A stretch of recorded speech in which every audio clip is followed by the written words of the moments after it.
Welcome to the Wrestling for Life Network and welcome to another live stream. We are here for TNA Impact. There's a lot going down on the card. The Hardies are in action. Indy Hartwell is in action. We got an Atlanta street fight. There's just so much jam-packed in tonight's episode of TNA Impact. So let's get into it.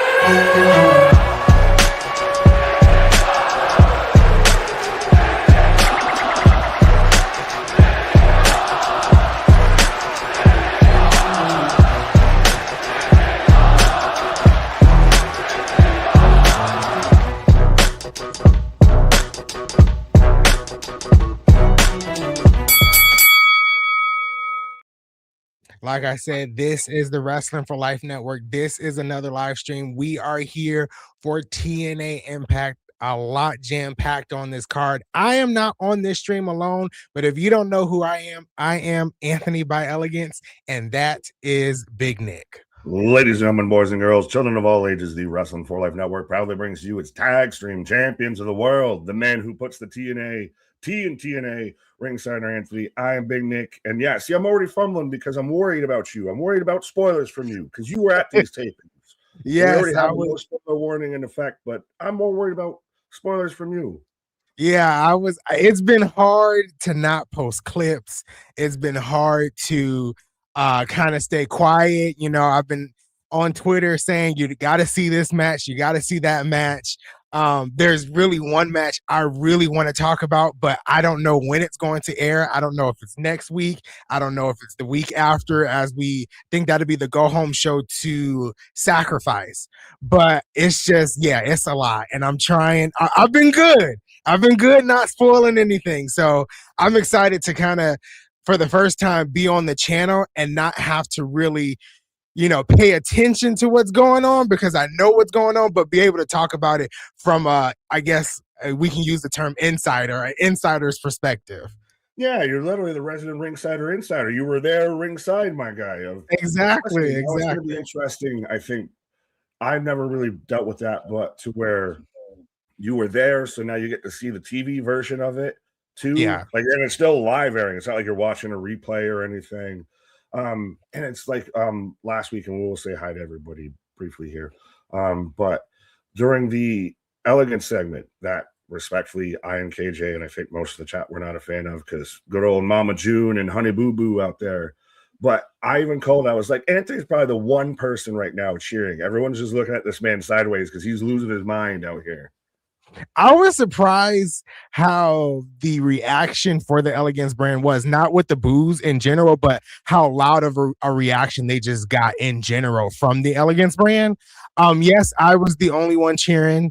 Yes, I did get some looks, which was kind of funny. I like the Atlanta crowd for that, but I was really shocked at how loud it was for the Elegance brand just in general. I mean, the segment was what it was. In person, I felt like it came off great, and the crowd did enjoy it. You know, from what I saw, I didn't go back and watch it on television at all.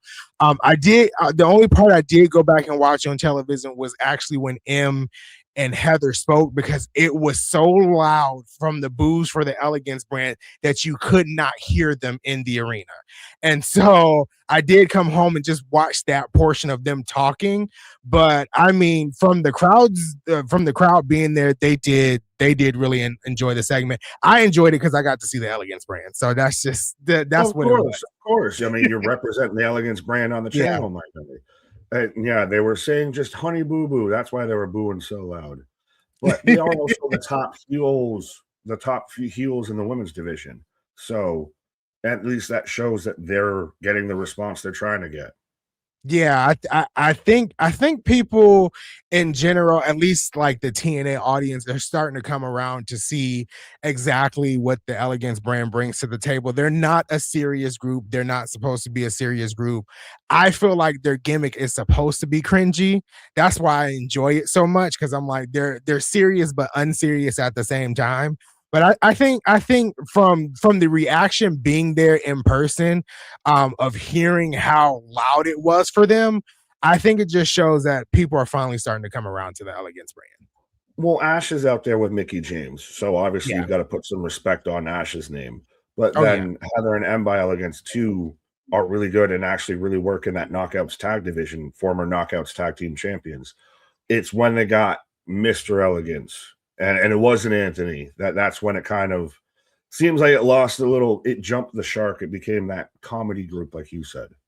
Oh yeah, absolutely. And I mean, I'm trying not to spoil stuff, but Mr. Elegance, this is not spoiling anything because it was announced. Mr. Elegance is having a match on Impact. I don't know when in the coming weeks, but obviously I saw it. But when he came out for his match, the crowd was like, "What is this?" You could hear them audibly say, like, "What is this? Who is this?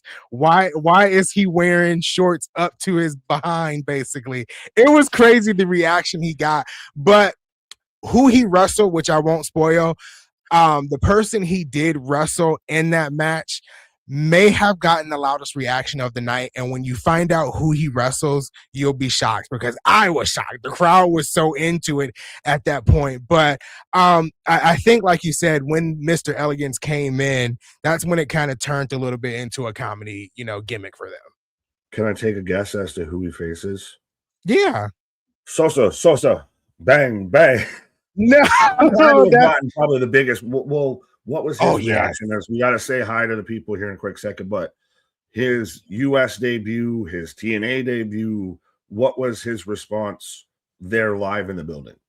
So yeah, it was pretty loud. At first, we didn't know, like, we knew Ricky Sosa was wrestling. No one knows the start of his music. We know the bang bang Sosa part, right? So when his music hit, we didn't know until kind of like probably about 25 seconds into it. And then his name popped up. We knew who it was. And I mean, the crowd erupted. And he wrestled both nights. So one of the matches he wrestled will be on a future episode of Explosion. And then obviously he wrestles tonight. And I think and some of the videos leaked. I know I posted a video and shared it with you guys, and we posted it. But a lot of the folks said Atlanta did the bang bang Sosa part justice. We understood the assignment, so it was pretty loud. It was pretty loud for Ricky Sosa, which I mean, he's become an internet sensation. I do hope maybe TNA can snag him for a year before he jumps to NXT or something. But yeah, he did definitely have a pretty big reaction. Well, yeah, it's just a typical Atlanta trap beat of, Sosa, exactly. Bang, bang. Yeah, it fits right there. And I'm with you there. Of I hope that TNA signs him. I like that you already put the precursor on it of briefly before he goes to NXT, because I think that's where he's ultimately going to be, unless they lowball him like they did David Finlay and Kevin Knight. But that wouldn't be a bad stop of a way to dip his toe into the US scene, get acclimated, get used to that.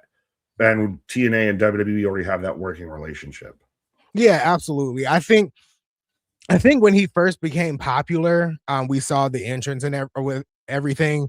I believe like his ultimate goal is, WWE. So it's not like, for me, like he has to stay in TNA. No, let him get his foot in, because he's not American. He's not from the States. So let him get his foot in with American wrestling in TNA for a year, because that's their typical contracts, a year, and then jump ship over to WWE and skyrocket to wherever he wants to go there.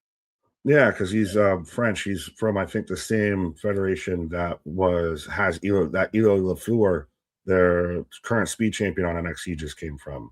Okay, that's nice. That's nice. Yeah, but we'll jump ship and we'll say wee to the chat out there of the chat. Top 3 from last night of Spaz, Mega, and Reader.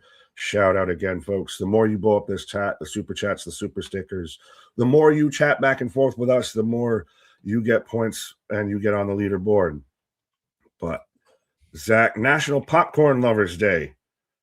You always get the kernel stuck in there and everything. You gotta have to come with a dental plan whenever you eat popcorn. Try to get kernel stuck in between a permanent retainer. A permanent retainer. I have a permanent retainer on the bottom of my teeth.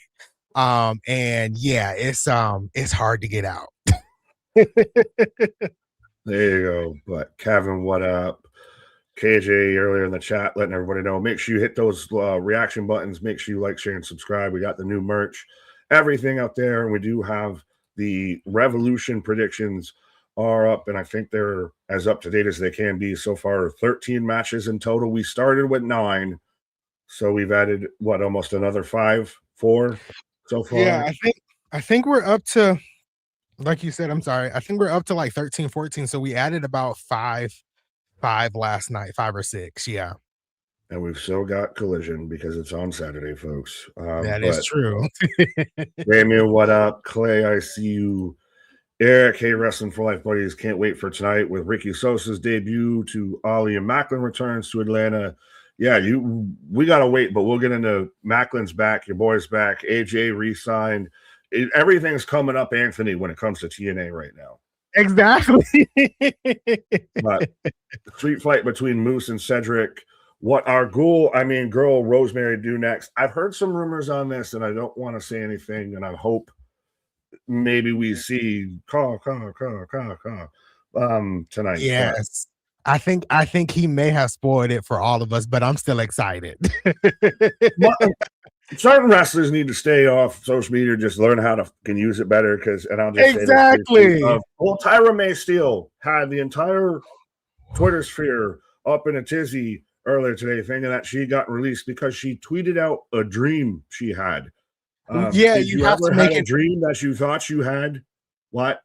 I was gonna say you have to make that you have to make it clear that it was a dream, because when I read it, I was like, oh, she's released. That's why that other girl should have won in season 1. I literally was about to tweet that until I scrolled just a little bit more and I saw that it was, a dream. So she either edited the tweet or did a new tweet or something, because she put out a whole thing, folks, of saying that she wrestled at took a day off from WWE, wrestled at some world championships, won a bunch of money. They moved her up to Raw just to tell her she was fired.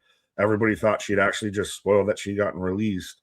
And then WWE had to clarify, no, she was tweeting about a dream. And I actually saw some people that were like, well, if you did any bit of research, you would have known that there was no women's wrestling world championships going on around that. It's like, who the fuck would know that? Exactly. Who just randomly knows that there's a women's championship, whatever you just mentioned, going on? Who would know that? Like, I don't know. These online dreams sometimes are so weird. Right. But TJ, what up? Sean Reed, my daughter has game tonight, but should be back in time for start of show. Excited to see Sosa. Ricky Sosa is the biggest thing on tonight's show, damn near.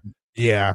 Yeah, and I'm surprised, but I'm not surprised that they're opening with him. I know they're opening with the Hardies. I mean, I was there, but I mean, Sosa definitely, I feel like should be opening up the show tonight. But I don't make the arrangements of the show, so I just have to sit tight. He's a guy that we've talked about it of TNA should snatch him up, and then they can get an extra little bit of credibility, and that's his first big debut. He's a guy that they can strap a rocket to. Yeah, he's actually someone that could potentially replace Leon if, Leon does go to NXT, which I see that, definitely happening. That could be someone that you place in Leon's spot, until you find somebody else to replace Sosa when he goes to NXT. Yeah. Well, Leon going to NXT is not a matter of if, it's a matter of when. But yeah. Speaking of a matter of when, Boston, I knew you'd be here, but it's time for some Thursday Night Impact. Let's effing go. Jose, I see you. His vibe's dark. I'm getting the end of Jack Reacher. MDB, spoilers by Elegance. Bradley, spoilers by Elegance. I like that. Everybody. Folks, if I'm missing your comments, it's not by purpose. Trying to just rattle off names and can always drop it in again. Or you got the super chats. Then make sure you get your read. Paul, what up? Ronan, I see you. I solved the mystery, but I guess in that you got Mr. Elegance taking on Sosa. Bill signed Bradley Chubb. Yes, we did. And CJ Gardner Johnson. We signed him for a safety too. KJ lurking. If you hear the soundboard, that's how you know KJ's lurking. Right. Is Sosa the new Hendry? Jose says.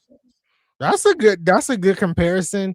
When it comes to song wise, maybe, even though Hendry kind of does his own music, but he may be up there as the new kind of sensation in TNA or just in wrestling in general, like Hendry was last year. Talented guy, that social media got wind of them and got hooked by something entertaining with them and just started saying, no, we want to see this guy. No, we want to see this guy. I think it's a really good spot on comparable. So absolutely. And I have the start of the show if you do. Yes, I have the stage right now showing the crowd. So folks, you can sync up with us of Anthony's just retaining this all from memory. He's just watching back his feed of the show that he recorded right now. As we kick it off with the Hardies, that are they going to go back to WWE? I think what I've heard from them themselves is they're actually trying to work out a deal where they can, which I feel like the deal is already there because they have the partnership where they can do TNA and WWE, which would be cool. I just know for the personal experience, I would never go meet the Hardys at any type of meet and greet because the line to meet the Hardys both nights, the line started 45 minutes before TNA even ended. So you could see, because you could watch where the line started, you could watch the show. You could watch the show where the line started because it was a very open arena. The line started at 10:15. Show went off at 11. And the line was just wrapped down the hallway. And I actually thought it was the line from Mike Santana because when I walked up there, I was like, please tell me that's not the line from Mike Santana because I'm going to just waste my $60. And the lady that was standing next to me, she was like, no, this is the line from Mike Santana. And it was like 5 of us. But that line was so long for the Hardys. Well, I mean, it is the Hardys, but so you're telling me you need like a fast pass, a lightning lane kind of thing. Just try and get in there and actually, I guess, just be close to Jeff Hardy. Exactly. It was like that. I felt bad because like there were other people that were doing signings. So Mara Sade was doing a signing too, and it was like nobody standing there. And I was like, I want to go back to the front desk and pay money to go meet Sade. Oh, I would do. I'm going there. Hi, how you doing? Hi, Miss Ma.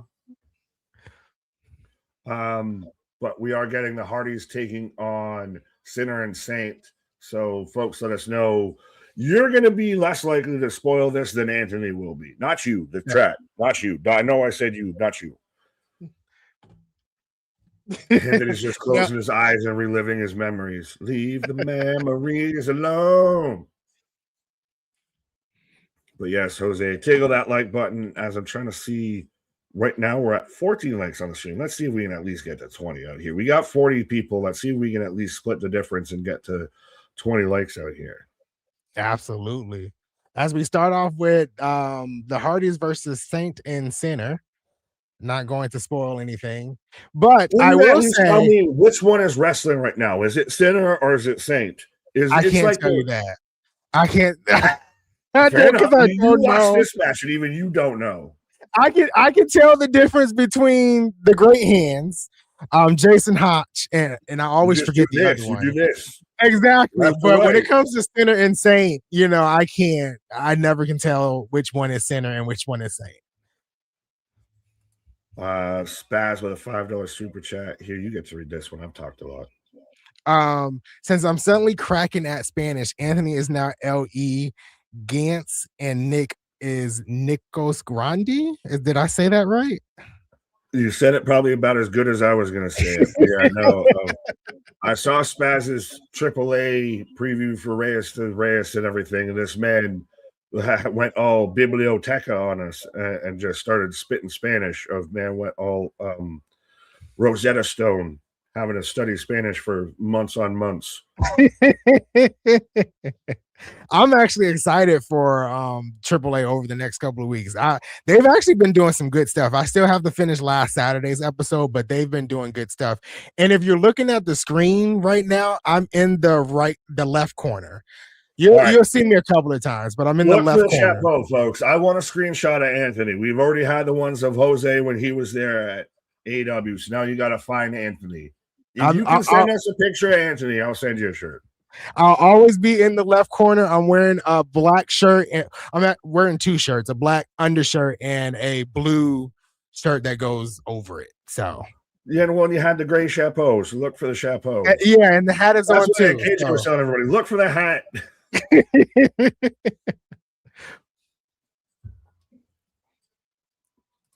Paul, Nick, me and you would have been. No, we don't got to fight. There's only 2 of us in line. We don't got to fight. You don't have to fight. One get out, and then the other one we rotate. We're rotation. You could have had a very, very long conversation with Mara, because the people that did, meet her, they were there for like 15, 20 minutes just talking to her. So, you'll have kind of all the time in the world to talk to her. Well, funny thing is, I'd have to ask her about like the whole her leaving WWE, seeing where Lash is at, and I'm like, is this out of pocket to ask you to your face? But I guess it's proof that I would ask this to your face of like, so what was that like? How do you feel? Because like, I wish you were still there. Like, you were in the Bad and Bougie. We had the Meta 2 instead of the Meta 4. All that. Yeah. Oh no, that's definitely a good question to ask, because I kind of want to know like what happened there, because like you were top tier in that tag team with Lash Legend. So I'm with you there.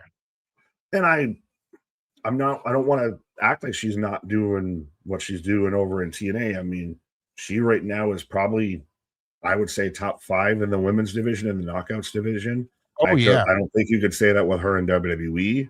Maybe not even in NXT. So yeah, and surprisingly, like, I wish they kind of stayed.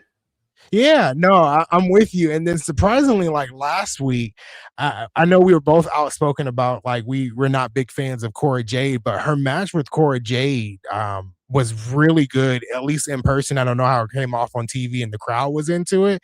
And they both really told a story. And I'm kind of excited to see where the line progresses there with them.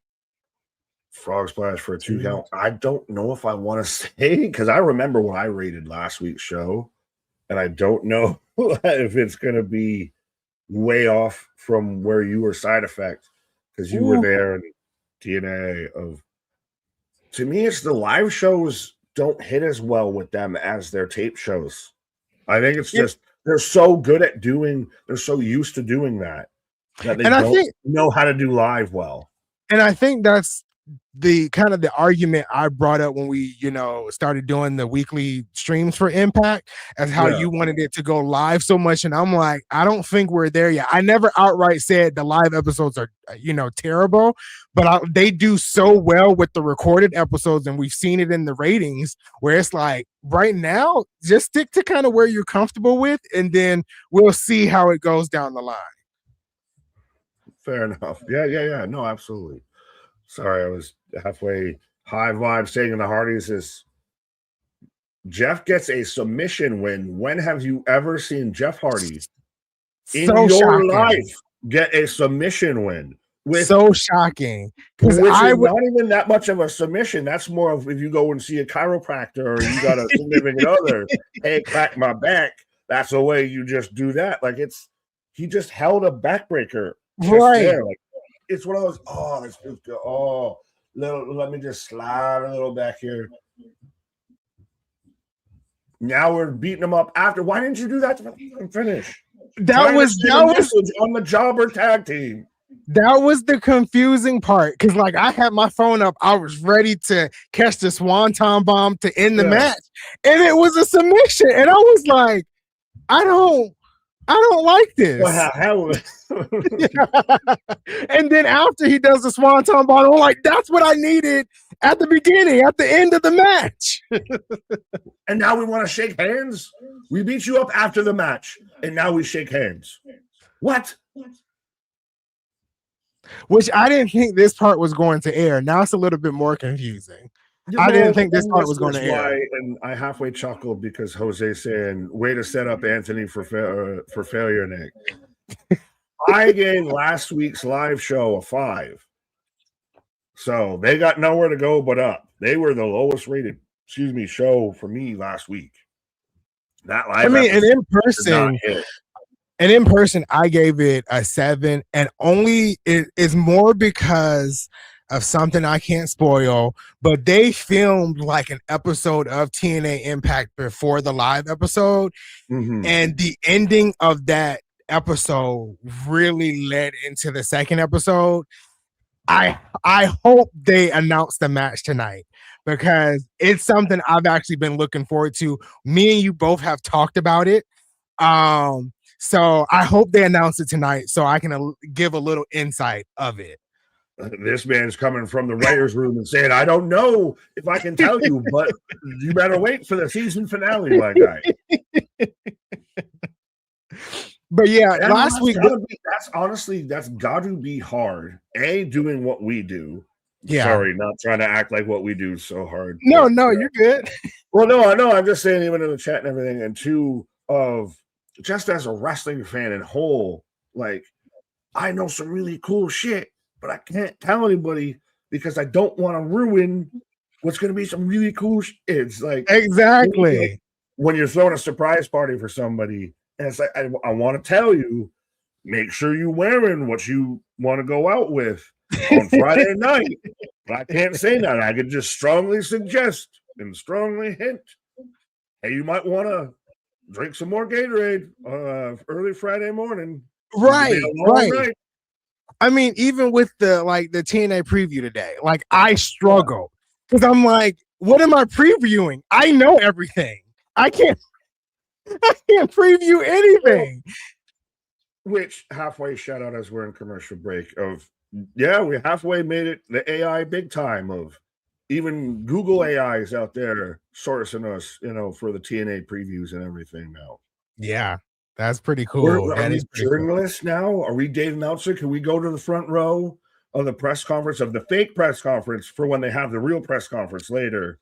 And how I don't want to go there. And this man just drooling over Okada. Can I give you 5 stars in real life, bro? I don't know what that press conference was last night. I feel like that needs to be its own separate stream where we just talk about that press conference. That might be something that goes to court, but I don't know who's willing to defend it. Right, because I don't think I could. You did click on that comment. We could get into that very quick because I haven't really talked about the Steph De Lander. Yeah. So what do I think about the Steph De Lander man situation? I honestly, I don't really feel any type of way of them leaving. Steph hasn't wrestled since 2024, I believe it was. And before then, she didn't wrestle as much. She had been signed since 2023. And me and Nick have openly talked about that we wanted them to do more with Mance, and they just didn't. Right. So I don't want to say it's not a big loss for TNA, but when they're not technically being used, it doesn't really bother me as much. I can't speak on the Steph De Lander stuff she said in the interview. She worked at TNA herself.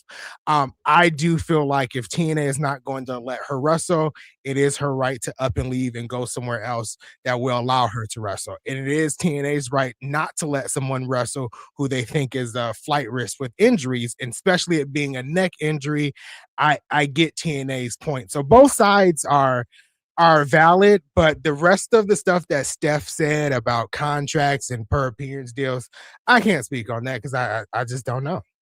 Well, I think that's case in point, though, that's probably per appearance deals because they showed right back up at GCW and reunited with Second Gear Crew. So I think that very much leans to they were per appearance deals. That's almost a common practice that everybody, if you pay attention to contract situations, if you dig a little bit deeper into wrestling, everybody knows that's kind of TNA's MO. I did find it interesting with the Carlos Silva thing to where she's like, where am I even injured? And he couldn't name where she was injured. That's one of those of, all right, my guy, if you're going to hold somebody out, you should at least know their information. You should at least be fully prepped on the situation. Yeah, no, I agree there with you. Definitely. And I don't want to defend Carlos or anything because I just don't want to do that. I do know all of this happened under Scott D'Amore at least. But as the president, you should at least know what happened to your injured, to your wrestler. So well, it's if you're the coach or the GM of any team, even should know if somebody's got a hamstring issue, somebody's got an ankle injury, especially a fucking neck. I think you'd want to know that. If Oh you're yeah, going to you deny definitely should someone know. the ability to make an earning, Oh yeah, and absolutely. to I go agree out there with and you. perform, you should know why. No, I agree with you. I definitely agree with you. Who is this woman? That's one thing I couldn't pinpoint on when they recorded this segment. I didn't know who she was. Fact checkers, please, because it looks like if Ash aged 50 years and just picked up leather. But Z-Man, I see you, Boston, calling us out. Yes, we were talking a lot about comedy movies towards the end of the Impact stream last week, but I think that also lends to how compelling what was before us, but I won't deny that. We were all lost in the sauce and tangented onto going through comedy movies. Yeah, I can kind of say like with being there, um, the first match, the knockouts title match, I hated. Like I was there, I hated it. The I don't think Ariana should be the world champion. But the four-way tag team match to determine the number one contender, excellent. The pre-main event, because the main event was actually Mike Santana. So the pre-main event with Nick and Leon, that cooked. I surprisingly, like I said, I really liked the Elena Black match. I thought that was fun. But there were parts of the show like in between that were just kind of slow. And that's kind of why I gave it a 7. And I did say that there's something that happened before the show that like was great. Well, no, you don't even have to fully defend it. Yeah. You were there live, and it's still. Oh yeah. You even said, and you kind of doubled down and even backed your point up of that they're still learning and still, tricycle. They still got the training wheels on how to do live TV. They do tape fairly well because they can at least edit, this out, that out, what have you. They get the timing with that because they ran that play all the time. The live is Oh yeah, absolutely. For a second thought that was Electra Lopez, but who in the Lady Gaga is this woman? I think she's local talent. I thought we were just hearing from as we haven't even moved through anything, but yeah, Indy Hartwell in action. Okay, I thought it was normally when they do this, it's like they will speak, but when you just do in action, that explains why she's taking on Haley Schmamrin. Yeah, absolutely. I mean, the last time we got the in action, it was with Trey Miguel, and we got, I think his name was Adam Brooks, and we both liked that match. That was just insane. I wish they had that one, and they had the doppelganger for Pink out there. Yeah, and I can't remember her name, but those are some people that TNA. That's why like a Ricky Sosa is a guy of your casual fan has no idea, a la Dan House or what have you, but you're in the know, you're hardcore wrestling fan, which respectfully, I think if you're staying up till 9 o'clock to watch TNA, you're a bit leaning towards the hardcore wrestling fan. Yeah. That you're gonna know who Ricky Sosa is. So when they have these independents and they can grow them, they can develop them a bit more. Oh yeah, absolutely. And I think that's why, a lot of people are calling for like Sosa to sign and Adam Brooks to sign. TNA does very well with indie talent, and they really can build them up to make them potentially go somewhere else. I hate that sometimes that the stigma is TNA is the breeding ground, but in actuality it is, because they make these guys into not big household names, but big enough household names where they can get spotted by an AEW and a WWE. I would dare say, I think you're doing TNA a disservice with saying that a little bit of, I think that look at that's good, AJ Styles, Samoa Joe, look at Joe Hendry, look at Josh Alexander, Ethan Page, everybody that's come through TNA that half the time when they're about to leave TNA, we're hoping, we're expecting them to go to WWE, and you get a Josh Alexander that goes over to AEW, a Jordan Grace example on the Knockouts division.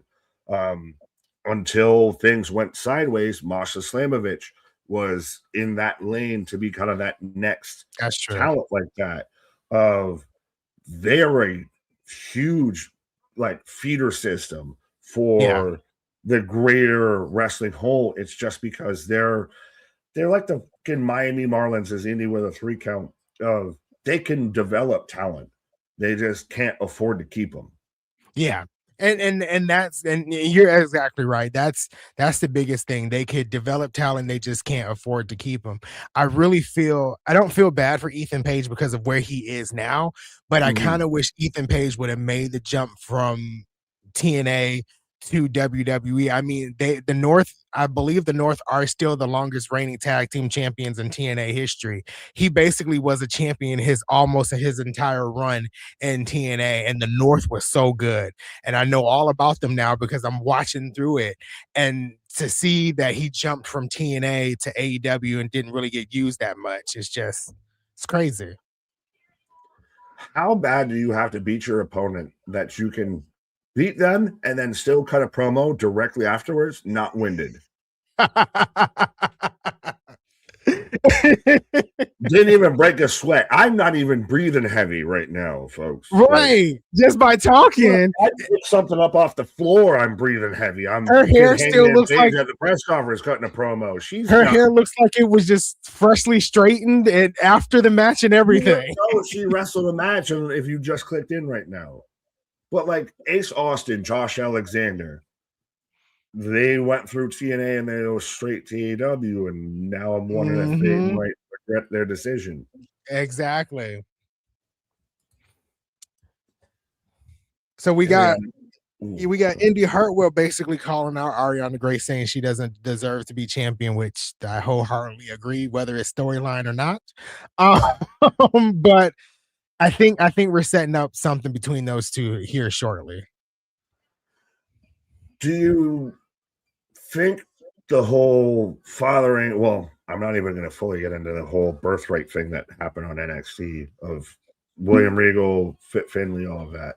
But as far as the TNA aspect of this, should Santino lead and try and embrace this, or does he really have to be a crucial part of this? And I'm gonna make everything hard for you the whole way through. I'm gonna try and get rid of you as fast as I can.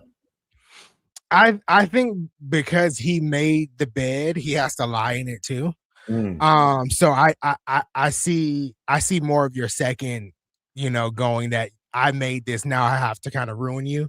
So I right. think that's definitely what's gonna happen. I hope that's what happens. I really hope she drops that belt between Sacrifice and Rebellion. If it's not at Sacrifice, it'd definitely be Rebellion, but there's no Sacrifice match announced for the Knockout title. I'm not spoiling anything. I don't know nothing for real. So I don't know I just nothing. I just hope she does drop that title soon. Don't ask me for nothing. Um, Spaz with a $5 super chat. Curious who Tony O Rings thinks answers Flamers AAA Reina de Reinas Championship. I always hate saying that because it sounds terrible. Open challenge. She said she wanted someone from Raw or SmackDown. Natalia, maybe? I don't know. Probably. She's done some stuff down there. Yeah. Maybe a Lola Vice. Um, the Righteous and the Hardys backstage. I mean, I already feel like TNA's fumbled the Righteous, so I don't know what they're doing with them creatively. Um, there was Big Dog, what up? But I initially expected them to come in and be this kind of heel cult and we'll grow this and everything. And now they're just kind of, we're some kind of funky hipster, we're some hippie dudes. You're some alternative dudes. Let's be friends. They were fighting when they debuted. They hated each other to debut. Yeah. Yeah, I think that was the most confusing thing of having them fight one another and then team up together. I feel like if I honestly feel like the Righteous should have won the titles at Genesis. But I don't know. I can't say, but I do feel like this kind of has been stagnant with the Righteous. Oh, now we're gonna get another tag team with the Nemesises. Yes. Which like I kind of said back, when we were talking about Ryan that like he's immediately to me gonna go back and tag with his brother. Well, I mean, is this a boost up for Ryan and safe landing of this is where you're gonna settle now for Ryan or for Nick? Oh yeah, absolutely. I don't think Nick will have a problem with it at all. But yeah, I think this is just kind of the safe space for Nick right now. I want to see him potentially in the future maybe become international champion. I think that's something Nick could do. A Yeah. Trey and Nick feud would be excellent. So I think we'll hit there soon. Fair enough, fair enough. But Boston agreeing with you, shocker. 6.5 to 7 seems reasonable for last week's episode. There was some solid wrestling and things to take from the show with some boring parts sprinkled in. I like this from Jose. Sosa, Sosa. Sosa. I like that. I'm trying to expand my wrestling brain lately. Been watching more Evolved in TNA. Well, we're the place to help you expand your mind. Literally just with the vitamins. But I think between all three of us, we're the three-headed monster of KJ leans a certain way with stuff that he watches, even wrestling when we're not watching the wrestling here and everything. Yeah. Lean a certain way. I know I'm into the Japanese and the UK wrestling scene. So yeah. Oh yeah. I mean, to be honest, this channel, just being on social media in general, where I started from in TikTok, including this channel, like over the past 4 years, my wrestling has kind of broadened from just strictly watching WWE. Like I came to this channel because of Impact. Like there was someone else on the channel at that point that talked about Impact all the time. Mhm. And that's how I got to the channel, was watching Impact. And then I started watching Wrestling Revolver. And then, we got AAA now that is more accessible here in the United States. And I'm able to watch that. So, I think it's great to, expand your wrestling, horizon, because you get a taste of everything and you get to see things you might not see strictly in WWE or AEW or whatever you decide to watch. You kind of have a roundabout, knowledge of what it is. Oh yeah, free your mind and the rest will follow. But that's kind of what this whole channel's been. Yeah. Of we try and cover as much as we absolutely can. Like honestly, some stuff just because of literally where do you fall in the terms of importance level or what we're gonna focus on more. Because they all want to have shows on Fridays all the time.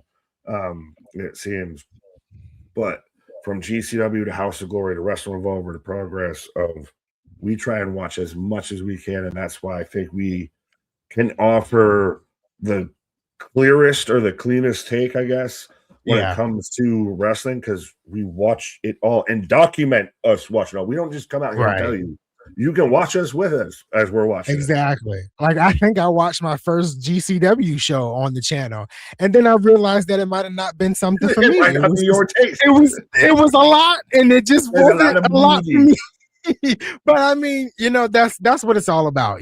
Finding where you stand in wrestling. Like now, there's certain people out there on TikTok that call me the face of TNA on TikTok because that's all I really talk about. You find your passion, you find your niche, you stick with it, and then that's where it is.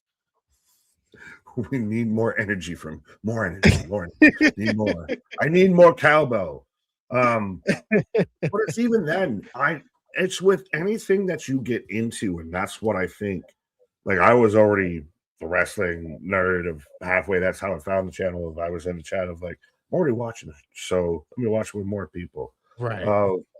But it's if you're in anything, any sport, you get into pottery, into painting, into cooking, whatever. You really get into sushi or ramen or something like that. So why not try every version of it, every different way that it can be experienced and everything?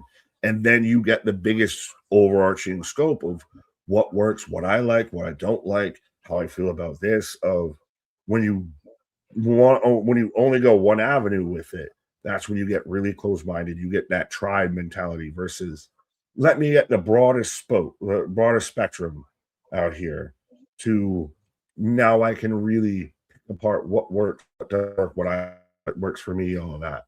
Because you Oh take yeah. everything into one umbrella. Oh yeah, absolutely. Absolutely. I mean, we can just kind of sit here and repeat ourselves until we're blue in the face, but it's so good to expand, whatever you're watching, whether I mean, for a long time, a side note here, for a long time, Mhm. I was really afraid to admit that I watched 95% of the housewife shows, but I freaking love it. I'm into it. It's entertaining. I quote it sometimes. So it's like, you find what you like what you like, and be happy that you like what you like, and don't take any negative feedback from anyone who talks about you when you watch things that you like. That's the biggest thing to take over. Be proud of what you like. Be proud of how you like it and how you consume it, whatever fashion it is, and move on. It really doesn't. I don't really care about what people think, when it comes to, I get so many negative comments about, why are you watching TNA? TNA sucks. You could be watching a better product. And what I do with that is I block them, I delete the comment and block them, because we're not having that negativity in my area. That's just not happening. I just always like the whole aspect of expanding your horizon on everything, of Yeah. the search for knowledge, if that makes any bit of sense, is Trey Miguel. Right. Oh no, trust. I sit there and share memes. Oh, I've never seen more people crash out over memes. Like, it's a meme, right? Like, haha, funny. Why you coming in all angry? Right. Right. When TNA is back on, I can give a little tidbit of this match.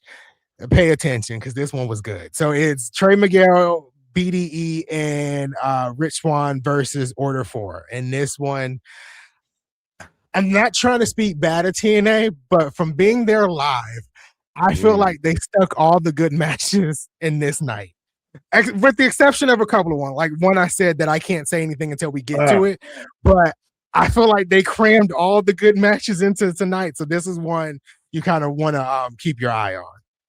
I'm gonna start seeing if you'll give us a letter towards each, like towards the match you're talking about. If you give us a letter towards it, and we'll start playing like Jeopardy or Wheel of Fortune or something like that. Like, can I figure out? Can I solve the puzzle? Sir, who gets the square out here? Vibes. Really appreciate you guys. No, appreciate you and appreciate everybody that's been here the long way. Anybody that's new, anybody that's old. Christ, this channel is, I think, making me old, but to see everybody that will show up, whether we're watching House of Glory or we're watching fucking SummerSlam, it's a testament to the community that we built and that continues to grow. Oh yeah, absolutely. I feel you on that. I'm clicking on Richard's comment here because I definitely agree with it. I feel Ali needs a big win soon. He's been booked to lose too often for my liking. I want him to have something big soon, but he did just resign. So I know, he's in it for the long haul. Everybody resigning with TNA now. Right. Now, are they actually resigning, or are they resigning for the month? I do know, at least for AJ Francis' case, he did resign until the end of the year. So it was like a 7-8 month extension, I guess you would say. Fair enough. Normally you get years or a year. Yeah, that's where we need to transition to soon.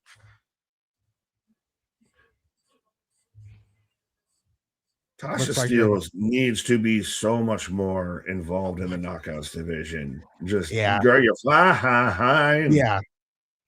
Yeah, no, she really does. I mean, at the taping, she did get some pretty good action, and not like a match or anything, but I've seen more out of her just being a manager. It shows me she has a lot more charisma than what she has showed in the past, where she really needs to be in that knockouts division, competing for that title. Former knockouts champion, and was arguably for a while one of the best knockouts women's champions. Oh yeah, absolutely. My burner of this is a comment for your heart. Personally, I find it weird that anyone can get upset by people who have never met talking about you or what you like. First time on social media? Welcome Yeah, to social media. exactly. It's crazy. It really is crazy. It is weird. You like sunshine and rainbows? Well, I fucking hate them. Like, what? There's some stuff. No, I swear to God, it's like, just why are we gangbanging on this? Like, this is what we're mad at? This is what we're mad at. It's so confusing at times. Like there's bigger things to be mad at, at least in professional wrestling, than what you're being mad at right now. So, Trust me, try living in America. It's gonna get a lot worse before it gets a lot better. Ooh, Did Ollie get a haircut? he did. So that was, yeah. I was like, Mansoor, where did you come from? he donated part his cut off hair to charity or something. Box for Love or something like that. Yeah, something like that. Yeah. See, I'm right there. I'm like, Mansoor, that's you. I know, but I always like Ollie with the long hair. But okay, should we do more with the Order 4? Are we kind of cool with we fight YouTubers and Rich Swan? I'm gonna be honest. I feel like the roles need to be reversed, and the Order 4 needs to be in the role of the system. I thought they were going to go there at one point. Exactly, that's what I thought, and it seems like they are still hanging on with the system. I don't like. It's not like I don't like the system. I think the system are doing some good things. Bear Bronson is in there, and I really like him, and I hope he gets the exposure that he deserves. But like the Order 4, I really feel like been putting in, not like the system hasn't, but the Order 4 has been putting in the work, and I feel like the roles need to be reversed at this point, and the system needs to be helping, and the Order 4 needs to be grabbing them titles. Well, because for a while, and Mustafa Ali's been kind of the guy for TNA, like re-signed there. I've always believed in Mustafa Ali, even back when he, not exactly Retribution, but when he was doing the hacker gimmick and everything like that. Like, I've always thought he was so talented. And I even like the whole when he'd come up with a LED Sub-Zero gimmick and everything. There's talent there. I just want someone to finally peel that muffin cap back blue. He's like an LA Knight of like, we'll get the ball to the goal line, but you won't let him cross it. Yeah, absolutely, absolutely. And he's been like that in in WWE and a little bit here in TNA too. I mean, he did come in 2024 and then immediately win the title, the X Division title, which was great, right? And then he disappeared and he came back and actually signed the contract with TNA. But I feel like he needs to be, not taking anything away from Mike Santana because I love what he's doing, but eventually I feel like it needs to be Ali as world champion, Tasha Steelz as Knockouts world champion, and the Great Hands holding those tag team titles. We had the segment, we had the feud between Mustafa Ali and Mike Santana. That was great. Yeah. And now if you, I don't want to say go back to that, but if you can find a way to circle back to that. Yeah. Now for the TNA title, that'll be really good. Oh yeah, it'd be really good. And both of them are so good on the mic, Mike Santana and Mustafa Ali. So seeing them have an exchange of words would be excellent. They have that personal connect. Like when they speak, you feel what they're saying. Like they connect with you. Yeah, absolutely. Absolutely. As we're in commercial break of Big Dog doing his best Jeff Foxworthy jokes of, if your first job as a waiter or waitress was at the Last Supper, you might be old. But you might be a redneck. Get her done. Goldilocks for love. And then, well, I need to follow this up. And someone, fact checkers, explained this to me. Of Kane Lake 34 said, it was great seeing Goldilocks for us old head TNA fans. So that was who was in that segment with the Elegance Goldilocks. Last time I heard of a Goldilocks, he was dealing with three bears. See, now I'm trying to Google it because Goldilocks was the person confronted by the Elegance brand. Who the fuck is Goldilocks? Why do I feel like that's a Vince Russo creation? Goldilocks. And Wikipedia says she's 46, but she did not look 46. That is Let's no just be fucking honest. Sorry, not to age shame, but I call bullshit. Bullshit. Yeah, she was in TNA for a short period of time, but after they said after she kind of like left the front, being in front of the crowd, she did vocals for a lot of the Knockouts division's theme songs. So a lot of couldn't have gotten anybody else who was it? To her theme song kind of sounded like bicycle. She ended up working at a sunglass hut and everything. But or even an ODB, you had ODB show up last week. ODB. You could have had Brooke Tessmacher and Taryn Terrell. Those were the two that's who I was thinking of. Started the feud. Bicycle. I mean, I know she does the Honey Boo Boo bullshit. Exactly, and I know she doesn't wrestle anymore. She can still make an appearance, but Madison Rayne, like, come on, No, the segments even Madison Rayne fully. Well, I think isn't she a trainer or something for AEW. You could have gotten Angelina Love. Or Velvet Sky. I'm still hanging up. You had ODB there because she was at the fucking tapings because she was on the live episode. Yeah, but like they're out there fighting during through the food truck and everything like that. Those are segments that write themselves. Yeah. And ODB, you spoiler alert, you will see ODB again. Oh boy. But yes, like there's a lot more, knockouts that you probably could have chose from. Because I never heard of Goldilocks.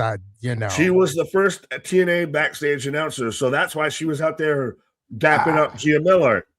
That makes sense. As we are back with TNA. Two men that have gotten haircuts and throws me off now is Rich Swan and Mustafa Ali. Fix your hair. Ooh. Spaz with $5. Not saying Mickey James is old, but she had Platinum Series front row seats to David versus Goliath.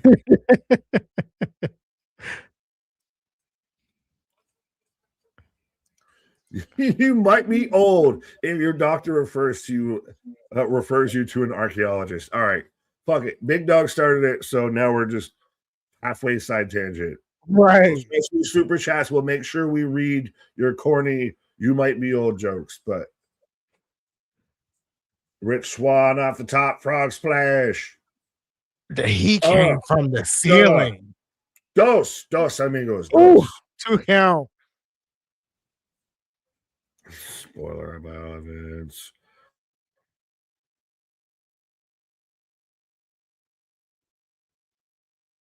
Ooh. I think Nick froze, so I'll take over for a bit here. But I'm back into this match. This match was so good from being at the live tapings. But we got Rich Swan. He has Ali on his shoulders. Then he rakes his eyes. Ali. Oh. Trey Miguel gets tagged in, and I'm going to try to switch this out while Nick gets his stuff sorted over there. I don't really know how to do this. Nick usually does everything. But, hey, I got it right. Okay.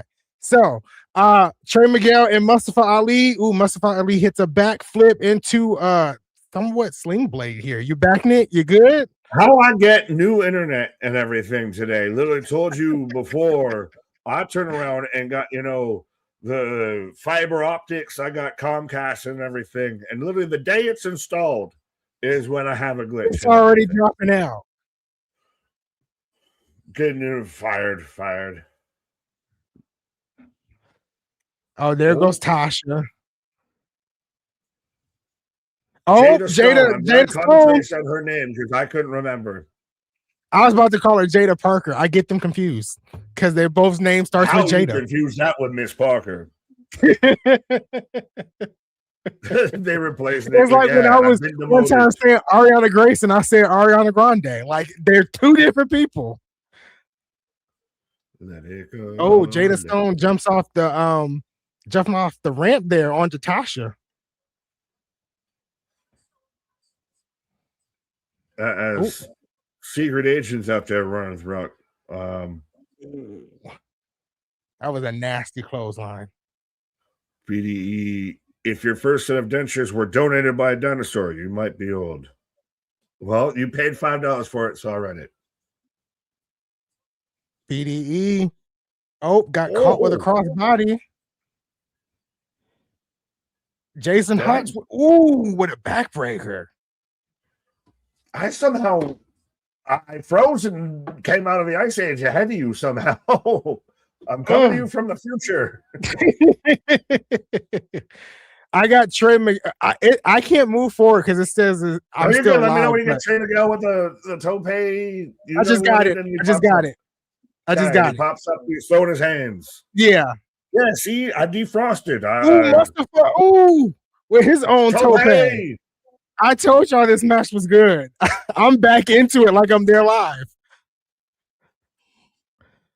Let me get a this is awesome.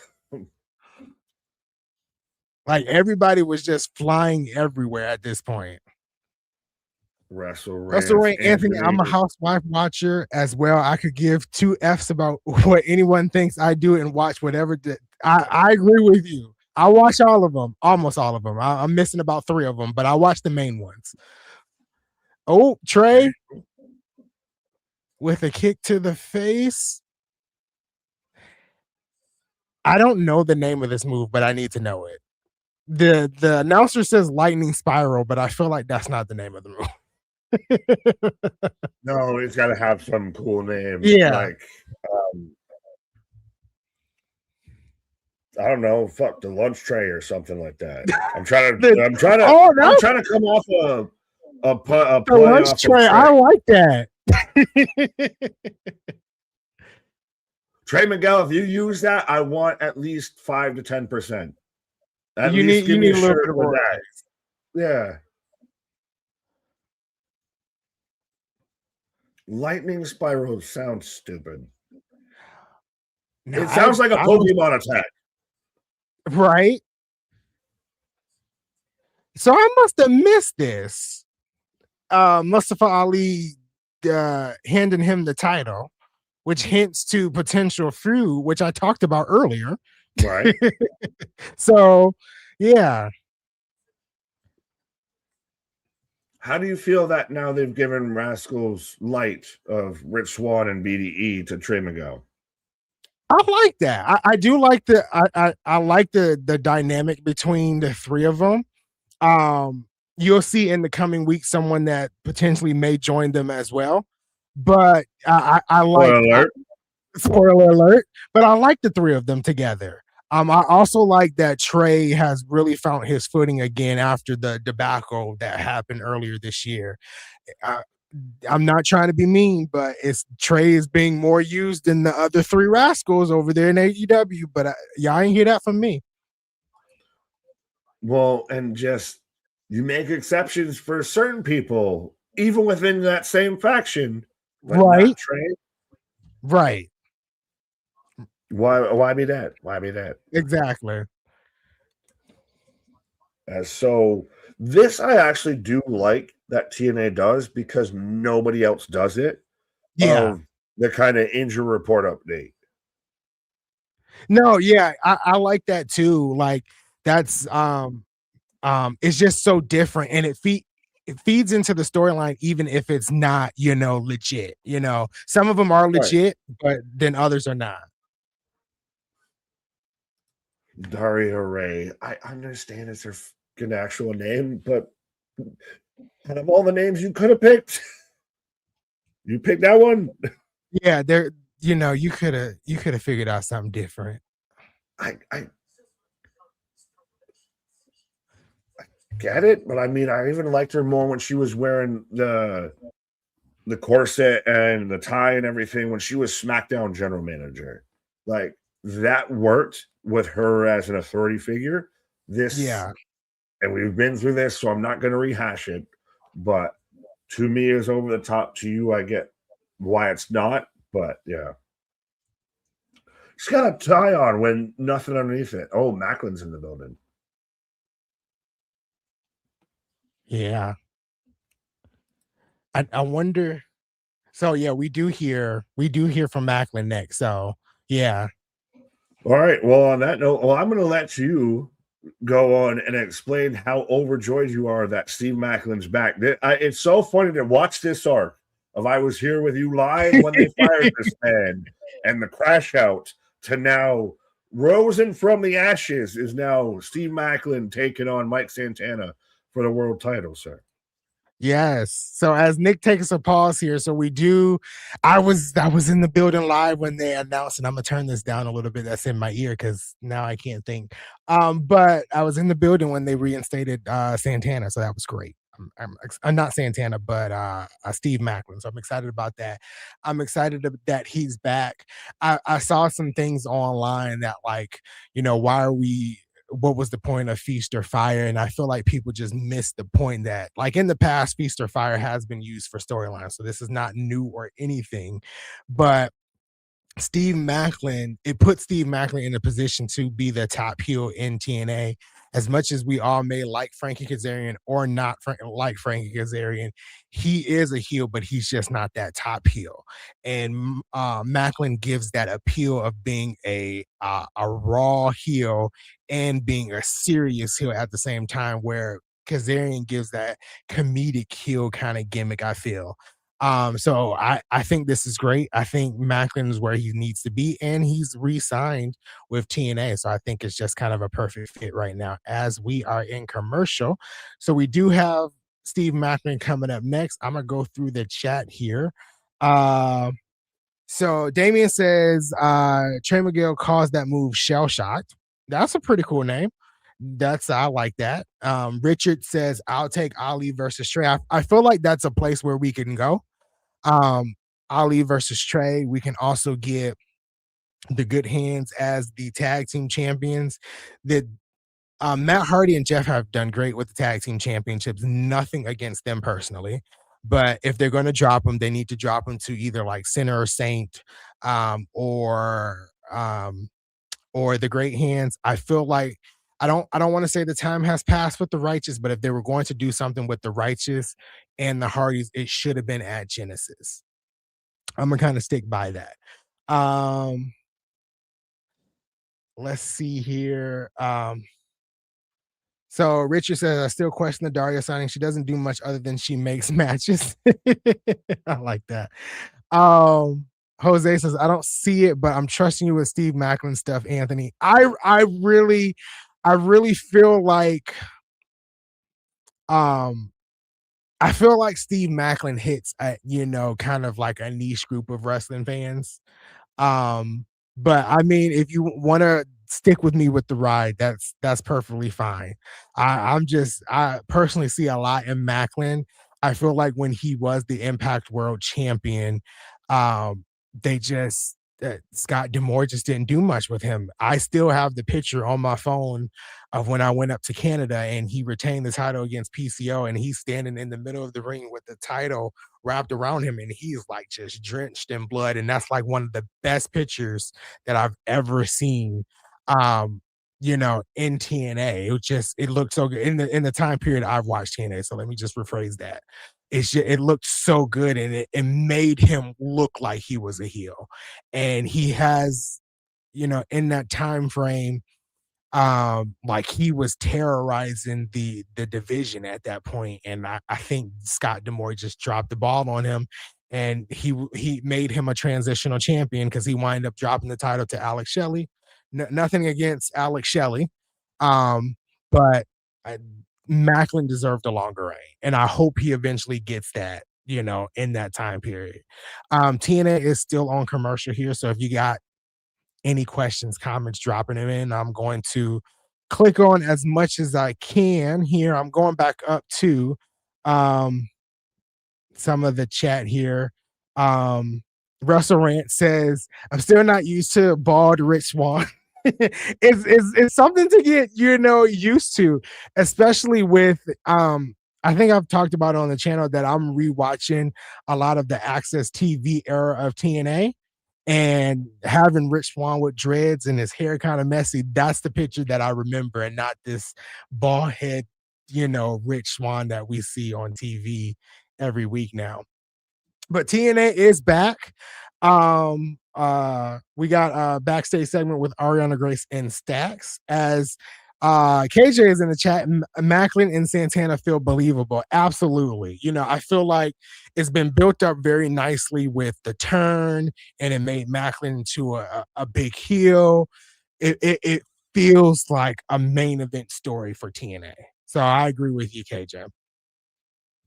As Stax looks like he's about to confront Indy Hartwell for some unknown reason.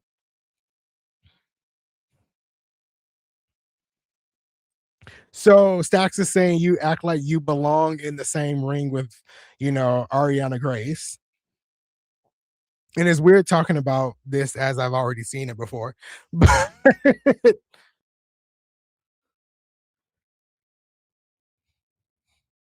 so Ariana Grace comes from behind and attacks Indy Hartwell. This is where I do believe we get a knockout title match set at Sacrifice. I just don't think I don't think Indy should win the title. I really feel like it should be Danny Luna. Like, we still need that Danny Luna payoff, and I thought we were going to get that at Genesis, but we didn't. So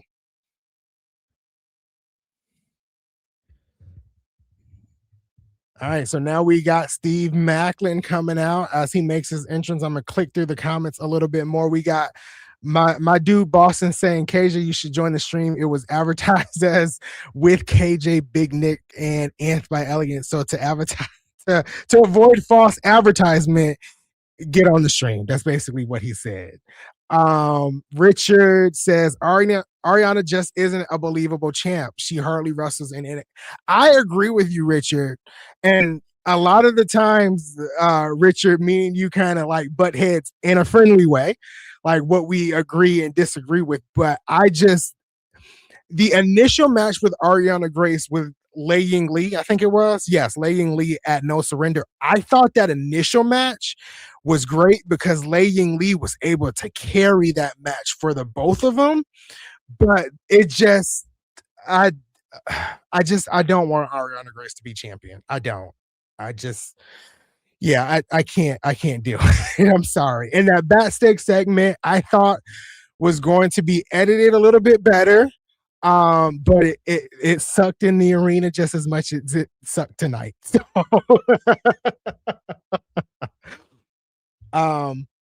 so here we go. I'm gonna turn this up just a tad bit in my ear, but now we got Steve Maclin and Mike Santana.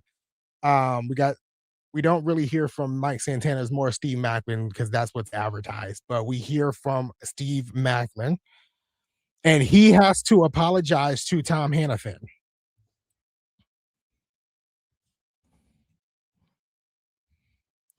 And he just kind of said that he has to issue an apology to Tom Hannafin. Boston says Ariana sucks. Get her off my screen. Put the belt on someone, probably a TNA talent, preferably TNA talent. I can't read tonight. Absolutely. Ariana and Stax can't act.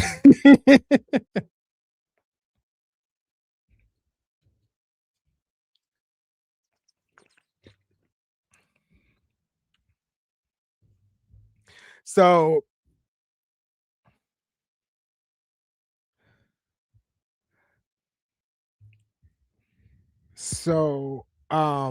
he's kind of addressing everybody in the back, and now he's addressing Tom Hannafin and apologizing to Tom Hannafin. I know people don't like the what chants nowadays. I'll just say I did not participate in the what chants because I was trying to listen to what Steve Maclin had to say.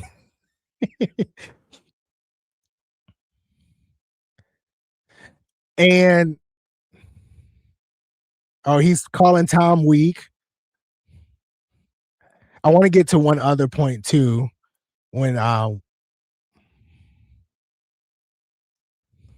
so he's saying he's a former TNA champion, and he's going to be a future two-time TNA World Champion. All Tom Hannafin does is sit behind that commentary desk. I like how they brought Tom Hannafin into this. I really like that.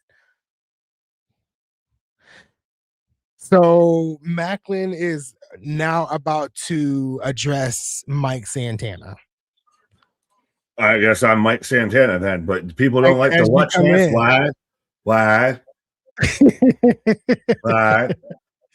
Yeah. By the way, that wasn't KJ. That was me. That was you? Powers too. I had to clarify another comment. I was like, that's not KJ. Stolen identity, I guess. But yeah, no.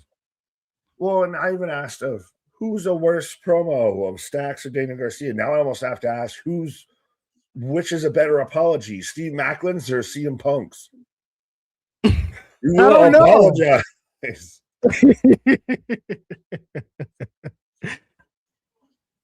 So he finally addresses Mike Santana.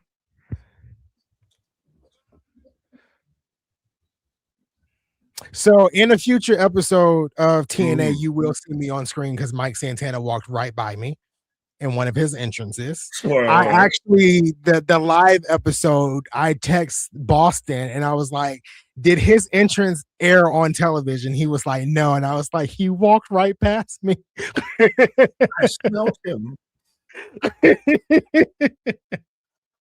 But, back to your point too of Maclin works and Santana works because they are believable. They feel authentic. This feels as a former veteran of a guy whose finishing move is the kill shot, who's been out there skull face paint and everything, basically being the fucking Punisher in real life. Of Maclin feels that guy, and Santana is that guy, the opposite end. Yeah, absolutely. I feel like they're polar opposites in a good way that makes this story, like you say, feel believable, and I like that for this. This is hilarious. By the powers vested in Nick by KJ, by the powers vested in me, I can comment too as the channel.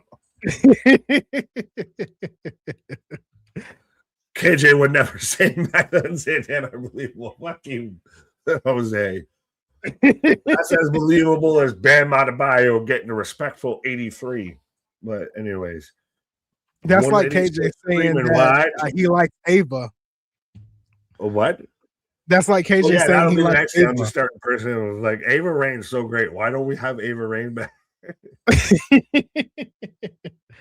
How you know it's me?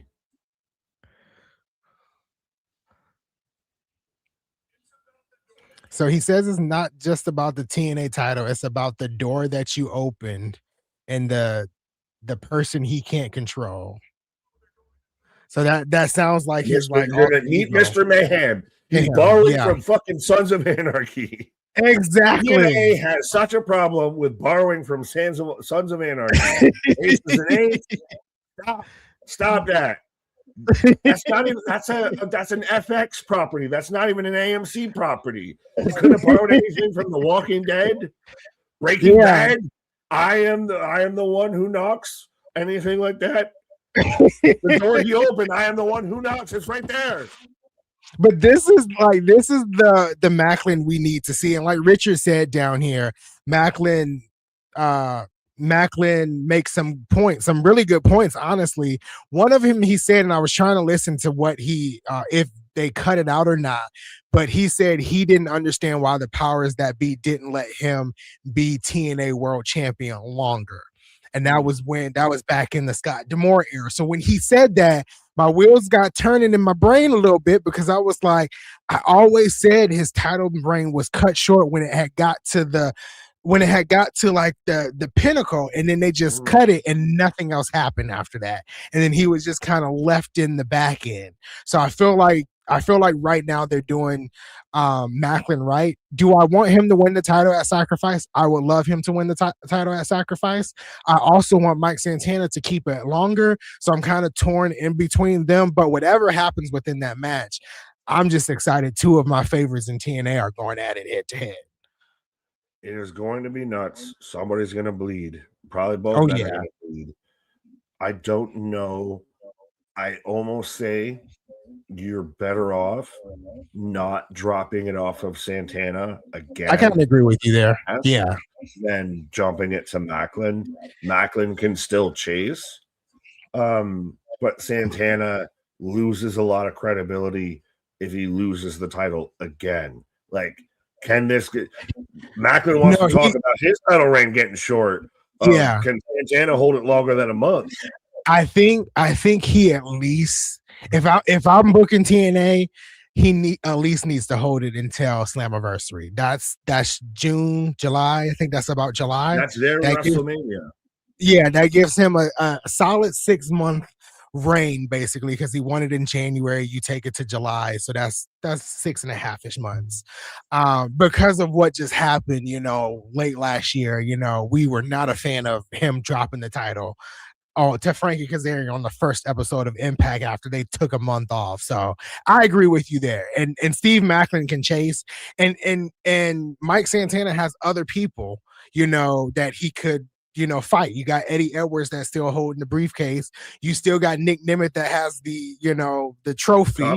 And then you have who is the other one? I lost Leon with option C. Yeah, Leon with option C. So yeah, you still have contenders there. So it keeps him busy. It really does keep him busy. Speaking of a person who's busy, but not exactly with contenders, more pretenders, it seems, of Damien saying, and I haven't confirmed this, so Damien, don't lie to me. Big Boom AJ, QT Marshall versus the Infantry has been added to Revolution for 0 hours. I'm about to look that up now. I'm pulling up Wikipedia and the Revolution card. Let's see. I know AJ had already announced that he was going to have a match, and he's somehow still. It is a part of worst tonight. It is a part of the second worst apology. We're talking about the second worst AJ in wrestling. It is confirmed according to Wikipedia. What? I said it is confirmed according to Wikipedia. It's on the Wikipedia match card. There's more updates to the Revolution card than there are NFL free agency at this point. Tony, take a goddamn break for half a second. It's okay. You have 13 to 14 matches. That's enough. Stop. You are already ahead of the game. Stop. Ryan, stop. Stop it. No, I agree with you. I'm totally with you there. I wish I saw someone tweeting on Twitter today. I just love this though, real quick. Option D, all of the above. I did see someone on Twitter basically plead with Tony Khan to move the pay-per-views to midday because of how long they are. Just do them Saturday. Just stop doing Sunday. People have to work on Monday, Tony, and you be ending shows at 1 a.m. I work early, even then I'm still, but imagine you're starting your work day 6, 7, 8 a.m. and you're running on the bare minimum of sleep. Because I'll be out of town this weekend, but I took Monday off so I can watch Revolution in its entirety because I know how long it is. There have been a stream or two to where I had to bow out because it was just going too long and your boy got to work early in the AM of ain't nobody got time for this. Right. Why are you doing this at 1 a.m., Tony? Why are you doing do this at 1 a.m.? Do it on a Saturday. Don't do this on a Sunday. Right. No, I agree with you. So they had the cast of Tulsa King there. I don't watch that show. I do want to watch it though because it's filmed here in Atlanta. But I don't know have you ever watched Tulsa King? But half of these people look like they could either be a wrestler or I thought the guy that had the long hair right there in the black shirt, I thought he was a wrestler.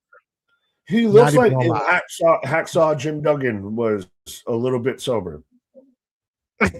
Okay, I like that. Well, I think you like this of your boy AJ Francis out there, your future world champion, according to you. I've been saying it, but strap the world title on him. There's a few other people that got to get the world title before him, but yes, I feel like he could be a a world champion in TNA. Tonight he faces Elijah, I think it is. And if you followed me on Instagram or anything like that, you will see that I didn't spoil the match, but I showed a clip from the match because it was really cool, and I had to put some Celine Dion music behind it. Wherever you are. I'm kind of liking that they're saving Sosa for not the main event, but the match that happens before the main event. Because I really thought they would have put him in that first hour. So I like that they're trying to keep people watching because they know they like Sosa. So you got to watch the whole show to get to Sosa, basically. Well, trust me, I was waiting on a pause, and I respectfully had to bow out on Maclin because I want Sosa. Oh, I get it. I get it. But now, question for you, question for the chat. I lay before the court here. Does AJ Francis only work the way he works in TNA? Like, if he goes to AEW, if he goes back to WWE, does he get reverted back to prior, versions of himself? Does he still able to come across the same way? Same thing with, like, on Tuesday, Tatum Paxley's over. Is she over just the TNA audience or the NXT audience, or is she over as a whole? Does AJ Francis only work in TNA? If he goes anywhere else, is he going to get ruined? That's a good question. I mean, we've seen the stuff he did in WWE, right? And it just wasn't the best. I think TNA is perfect for him because he kind of, I don't want to say he has creative freedom, but I feel like he has some creative movement there for himself. And I think he has grown so much in TNA where maybe in the future he could return to WWE. Will it be the same? I don't know. I don't know if it have the same impact that it has in TNA for him right now. AEW, honestly, if we're speaking of AEW, I don't want anybody from TNA going to AEW because look at the outcome. If you're not Speedball Mike Bailey, look at how it's worked out for you. Everybody else has either gone back to TNA, is just waiting for Ring of Honor. Right. Right, absolutely. Well, and James out there agreeing with you of AJ's dog in TNA. I don't think he's best suited for TNA. He will be a star there, stay there. Anywhere else you go from number 3 option to like number 10 option. Yeah. And honestly, I feel like it's the same for his counterpart, Swerve. Right. I feel like Swerve is perfect in AEW. He just wasn't really utilized much in WWE. If he goes back, will he? I don't know. But everything about Swerve screams AEW. I don't even think about his time in WWE because he's made a very, very big impact for himself in AEW. Same like AJ Francis. Well, and Swerve's able to be as vocal as he is and everything. I think with some people like that, even with an AJ, AJ is allowed to be very vocal in TNA. Yeah. You go back to WWE, you're going to shut that shit down real quick. Yeah, absolutely. Swerve can't be out there on Twitter as much as he is in AEW if he's back with WWE. Oh, agreed. Elijah with a drive-by, just stealing Roman Reigns' moves out there. Right? Acknowledge your tribal chief. Not your tribal scarf, your tribal chief. So Kaz is out there on commentary. I know you mentioned earlier he's Chris Jericho light at this point. Oh, I thought he was about to do something big there. It's almost like you were there live. I forget. Oh, he did do something big. That was a nice forearm. But I missed the last thing you said. What was the last thing you said? I said how Kaz is just Chris Jericho light. Yeah. He's just like, he's a heel, but he's just not. He's not that dog heel. He's not that top heel, and I think that's what Maclin. He's your comedy heel. He's your mid card heel. Exactly, and that's what I said earlier. He's more of that comedy heel. He's not that serious heel that will will get from Maclin because we've seen it before. I liked Isaiah Swerve Scott. I forgot that was his actual name in TNA. Yeah. Oh, that is right. That was his name. Christ almighty. Yeah. Well, and then Ashante has been assigned over for AEW since September, and nobody knew. I don't even know if Tony knew that he signed that man. He'll probably be in Ring of Honor soon, I assume. But that's the thing. Think about it. That man's been signed since September. Yeah. We're in March. We're just finding out he was signed over there. That's how little they can use this man. Yeah. Yeah, absolutely. Oh, what is Francis about to do here? Street, shouting out Kevin Nash, which is an interesting choice. Right? The strength of Elijah there. Alabama Slam. Can we call Elijah Guitar King instead of Liver King? Because he kind of looks like the same guy, just, not as red. No, I agree with you. Oh, that might have been a deep cut. I was like, I'm hoping he gets the reference here. This is going to sound like a really weird joke.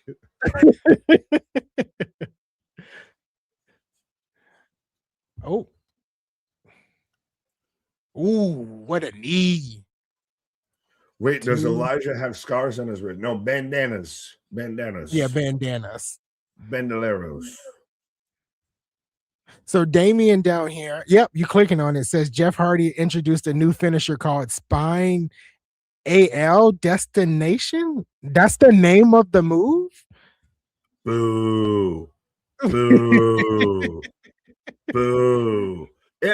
You just held someone in a backbreaker. That's right. All you did. Like, no, that's a fucking early 80s, like late 70s, like transitioning kind of thing of you hold him and you're pressing down and you're stretching out. Right. That's not a finish at all.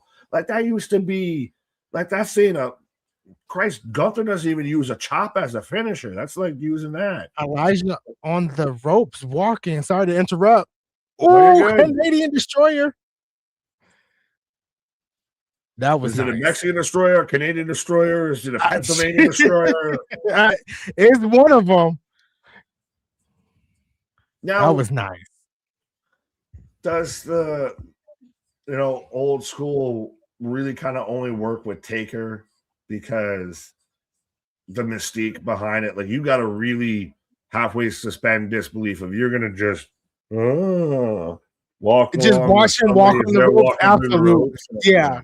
Yeah, you got to suspend your beliefs for that. Like you can't take it any other way. Taker with someone would beat somebody up so where they're halfway barely awake. They're just Kazarian just attacked Elijah into a huge choke slam by AJ Francis. 1, 2. I'm not gonna count the 3 count because I know how much I hate Excalibur doing it on AEW. Don't worry, you got that. As still AJ Francis has said it and I kind of can't dispute it. I think the only other person I can maybe make a case for would be Big Trouble, but AJ Francis was right now probably the best chokeslam in the game. Oh yeah, there goes Hometown Man, but yes, he has a big chokeslam. When I tell you Hometown Man was so over in Atlanta, it was shocking. You'll see it in the coming weeks because this was like recorded close to like 11 o'clock at night. But I mean, that man was over to the point where I was like, maybe I need to jump on the train of Hometown Man a little bit. Well, I don't want to expose the gimmick, but I think Hometown Man, or the man everyone assumes Hometown Man, Cody Deaner's actually got it out the channel and everything before. Yes, he has. Yes. So yeah. I see Jim Duggan was not a fan of this, but EY backstage. I like the whole back and forth, and now it seems like Kaz is sliding back towards the mid card where he kind of fits a little bit better. So that's fine. Yeah, I like that. And I really like this feud that they're kind of building with EY and Leon too. Leon, I don't want to say anything. I'll just shut up. Talk. You talk, so just talk. I'm going to shut up because I feel like I give something away, but I like what they're building to with these two, so it'll be fun. Richard said this match is so much better than I thought it would be. When they announced it, I was like, this match is not going to be what I think it was, and it was with AJ Francis. But next is, bang, bang, Sosa.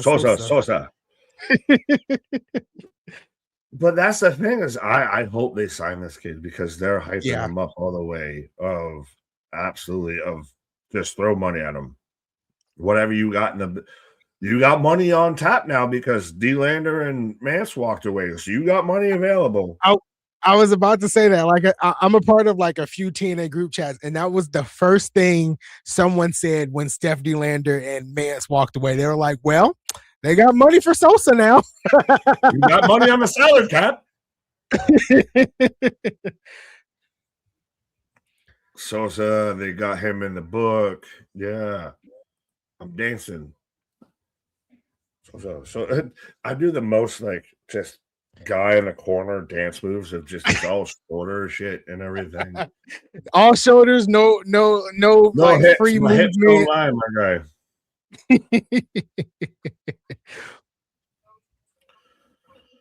But yeah, John C. Anthony, how was the Atlanta show? So I guess we're in commercial. Overall opinion on you were there for everything. Dual nights, dual tapings, the whole experience. What is the TNA live experience? Yeah, both are there. I was there both nights, all together, 8 hours of wrestling. Night 1 was 7 to 11. Night 2 was 7 to 11. So 8 hours of wrestling over 2 days. I thought it was. I've always, I've been to AEW, WWE, and TNA shows. Each group, each company has its own feel of the crowd and everything. I always think when it comes to TNA, that TNA has more of an intimate crowd. This was the first time I went to a TNA show where it was up on a larger scale. It was more people there, but it still felt intimate. It still felt like you were connecting with the wrestlers and everything. Overall experience, that was my first TNA taping. The last when I was actual at a taping, it was Impact Wrestling, and it was done all by Scott D'Amore and stuff at that point. But the difference between the Impact tapings and the TNA tapings was I was able to follow along more with the TNA tapings. It felt more structured than the Impact tapings. And I say that because it was a clear indication when they were recording episodes that this was the start, this was the main event. Now they're announcing we're recording the next episode of TNA. I went to it 3 years ago and it was Scott D'Amore, it felt like everything was all over the place and nothing felt structured. And that's what I like different this time, that it was more structured. The experience with the meet and greet was great. I was like 4 or 5 in line for Mike Santana. Mike Santana is the 4th wrestler I've ever met. So I've met Bianca, Sami Zayn, and Kevin Owens, and then Mike Santana. I didn't think anybody could beat Bianca Belair as being like the nicest human being in the world. But Mike Santana was like the nicest person in the world. And he edged out Bianca Belair with the niceness because he was just like, he was really, really nice. He was only supposed to assign one item for me. That is why I brought the TNA World title, because I wanted that one item to be the one he signed. But he signed that. And then he was like, hey, you get a picture as well, and I can sign it for you too. And he signed the picture for me too. And he was only supposed to sign one item. And that was just a cool moment. We chatted for a couple of seconds, just kind of told him that, he's been a big inspiration for me. But that was just the way they structured that. Being a small company, I would feel like it may be unorganized, but it was structured very well. Even for the Hardies, who had the longest line in the building, it was structured very well. The live crowd in general, was really into it. The last show I went to here in Atlanta, outside of Evolution, because the crowd was really hot for Evolution, was Raw last year in January, and the crowd wasn't the greatest. So it felt like it was more of an Atlanta crowd with the TNA tapings and with the Evolution that happened last year, for the women. So it just all around felt good to be there. And if you haven't been to a TNA show, I feel like that's one thing you kind of need to cross off your bucket list and head to a TNA show, because you'll enjoy it. It's proof positive, folks. It's not the size of the braid in the dog; it's the size of the dog in the braid. Out there with Mike Cena versus Bianca. I tried to make a terrible joke. We've got a terrible segment right now with Rosemary and Prince Not but out here. I forgot his name. I know his last name is Swinger. I can't remember his first name. I cannot. I don't think it's super relevant as Johnny Swinger.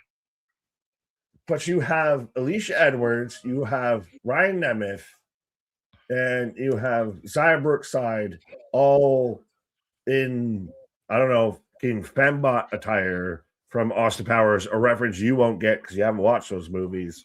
Right. As you have everybody at the poker table. What is this fucking segment? Is it a tradition right now in pro wrestling that you have to have one shit segment a week? We're averaging one shit segment a show. Is this supposed to be? I was about to say, is this supposed to be the Undead Realm? I don't know, because it has Rosemary. Is this supposed to be on air? That's what I'm wondering. Fuck the Undead Realm. I'm wondering if this is supposed to be on air. I'm wondering, am I having a fever dream? Am I actually seeing this, or am I glitching? Someone call help. I need a wellness check because I'm watching this right now. What is this? I don't know. There's you couldn't even fix the fucking ceiling tile, you lazy fucks. A ceiling tile's out of place, and it's just a little pop-up fucking bullshit that you can buy from fucking Lowe's or Home Depot. Why does wrestling have to be so good and so shit at the same time? Between press conferences that don't mean anything, between rock concerts that are worse than AI songs. Funny. The bunny shows up. I like this is exactly right, Richard.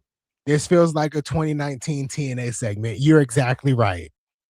Because if you go back and watch a lot of Rosemary's stuff back in that time, it just seems so off the wall. Oh, Ali! Hey!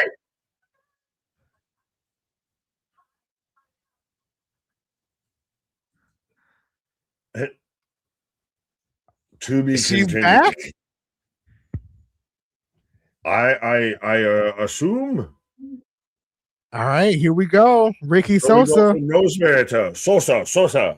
Bang. Let me see if I can turn this up a little bit. Like, I honestly, I thought he was one of those that did his own theme song. It turns out it's a whole other group. Like, the actual song's kind of a banger. It's really good. But it is that, like I think Jose said it earlier, it's in that Joe Hendry-esque of, you got viral, now make the most out of it, kid.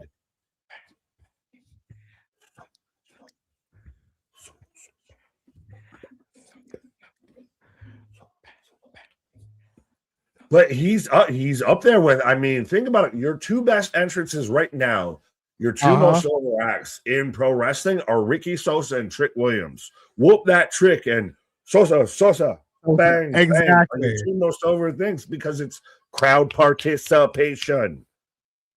Yeah, absolutely. The crowd was into it. We were all into it. Yeah, it's a fucking Migos song. It's a goddamn trap beat. You're telling me the same place, the Yin Yang Twins, Lil Jon, Lil Scrappy, all that ain't gonna be down with Ricky Sosa? Right. What the fuck is this guy? What is he wearing? He's wearing. I don't know what he's wearing. Oh, he's wearing. You know those pillowcases that you get from like TJ Maxx or something that the fisheye thing of like you go one hand and it goes one way, you go the other way, and it's this. You like write words in it and everything, and it's all sequiny shit. That's what this man is wearing. Sosa. Bang, bang. Sosa.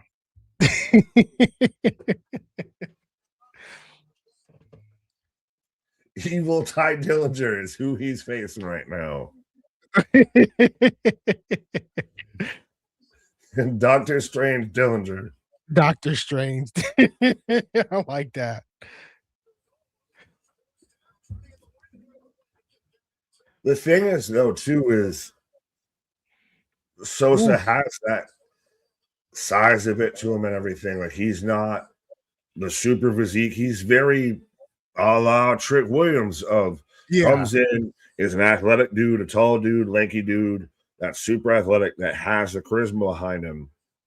And now it's how do you flesh everything out? Yeah. Yeah, no, I doing that. We were.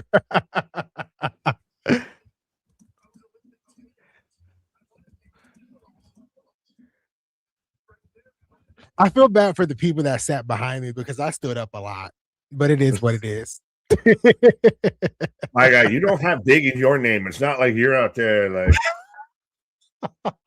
not trying to expose your height and everything, but I don't think I'm not super tall, but plus and everything like that. Every time somebody came out, I was standing up. But for a moment here, I'm gonna leave y'all with just Nick. And so Anthony, be on your best behavior. You gotta just go have his Sosa moment real quick. French Chief Keef. No, not quite, but I get the vibe. He's talented, he's athletic. Who was I think it was Damien that said that Sean is only 21. So we get Ali, Swingman, Goldie, and Sosa on this week's show. We're doing a lot of callbacks, and we're doing a blending of the new and the old. And still, it's so crazy, and now it makes fully sense of why TNA's taped episodes, they're tapings, if I can say that, end up gaining viewers as moonsault from Sosa. But they've found their kind of niche. I've always said they're the Harry Potter of pro wrestling. The boy who lived, the company who lived, should have always died, but lived. And now they're not only starting to live, they're starting to thrive. Sosa, Tope.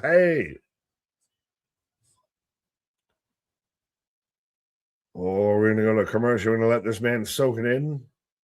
Yeah, I got that one. Anthony went up. I wonder how wrestlers from other countries adapt to the American culture. Absolutely. Well, you see it from Gunther. You see it from every Japanese wrestler, all the way from Takeshita to Julia, Asuka, Kairi Sane, Io, Shida, etc. And that's why I think, ring around the rosy all the way with that. 1, 2, 3 as Sosa gets the win. But if this man still got braces, this man is so young. How young is he? He's still got braces. I know we were doing, the old shit earlier, but this man is so young. How young is he? He's still got braces in his face. But that's why I like the idea of Sosa signs with TNA, has a year, 2-year run with them or something, and those all bang. And then really accumulates towards the US viewership, that way, the whole scene, the environment, everything. Because this is his first, him showing up on TNA, even if he just showed up on the Explosion match and everything. that was his first time over in the US. So him showing up there and everything, and having this moment, having this experience, I really like it and hope it stays a little bit longer. It's a little bit like how when New Japan, all the young boys will have to go and wrestle overseas for a bit and have their kind of literally excursion of like Takeshita wrestling in the US.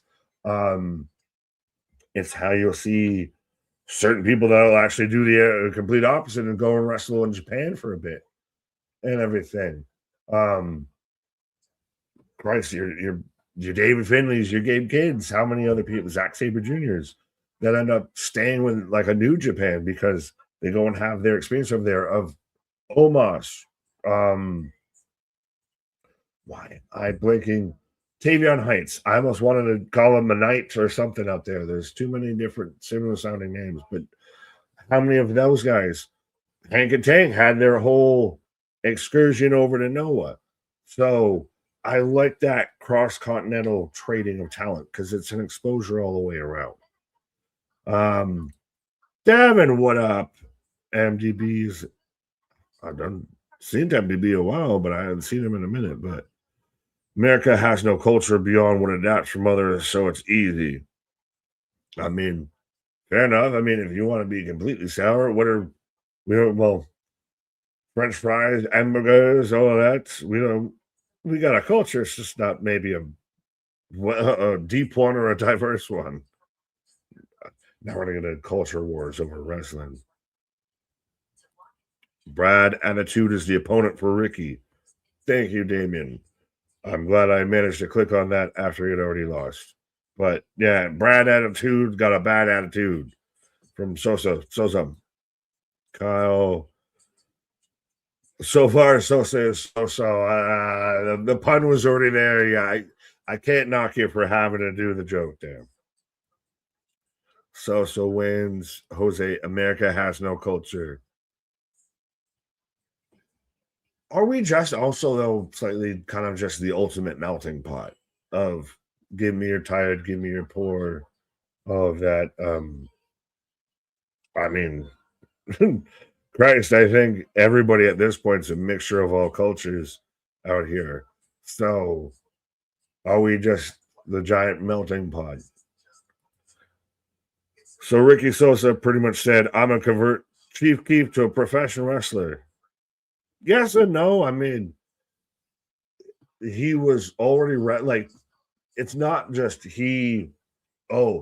let me just do this entrance and let me just get over that. Like, I know it'll work. Like, he was already wrestling. He was already out there and just everybody caught wind of him. And then it caught like wildfire. So that's, I think, more the aspect. Blue Thunderbomb for the win. I like that. All those people are offbeat. Well, Caucasians, a lot of Michael Coles out there. Then again, I mean, Anthony, you got to defend Atlanta saying people are offbeat. Sorry. It's a smack around my microphone. All hands brace for impact. There you go, big dog. You know buzzwords. There's a New Japan. Yes, there's not even just an old Japan. There's also a New Japan and a Noah and a Stardom and there's LA Knight out here doing a Car Shield commercial with Ric Flair. And what in the fever dream did I just watch? It came across my timeline a day or so ago of old LA Knight. Old, young LA Knight, doing kind of a Donald impression, doing kind of like he was his son or anything. And there's just some LA Knight has the most like you were there and also there moments. He just shows up anywhere in anything. Football Sundays is culture, my God. Don't be yeah, that's culture. Football Sundays. Bills Mafia is culture. We're cultured out here. We put people through tables. Man, these 21-year-olds are different. Yeah. Trust me, I wasn't doing none of that at 21 years old. I go around screaming, "The British are coming," but you say we got no culture. Yeah, well, we got a degenerative culture. We're Degeneration X out here. A citizen of Earth. There you go. Citizens of Earth, hear our voice. Subscribe to the Wrestling for Life Network as we're getting ever so close to 10K subscribers up there. As I've seen, we've been flirting with the 40s and the 50s and everything all night. Let's see if we can keep climbing that number, and especially we're going to be back at it like a jackrabbit tomorrow for Friday Night SmackDown. The fallout from your new world champion, Cody Rhodes. America, thank you, MDB, you're back. America has no culture. The entire world follows our lead with our culture, America. But is that the most American kind of view on it of we're the best around? Nothing's ever going to keep you down. WWE needs to help TNA with advertising marketing. Isn't that part of why they're partnered? I don't know the full details of their partnership deal, but I get it on one hand.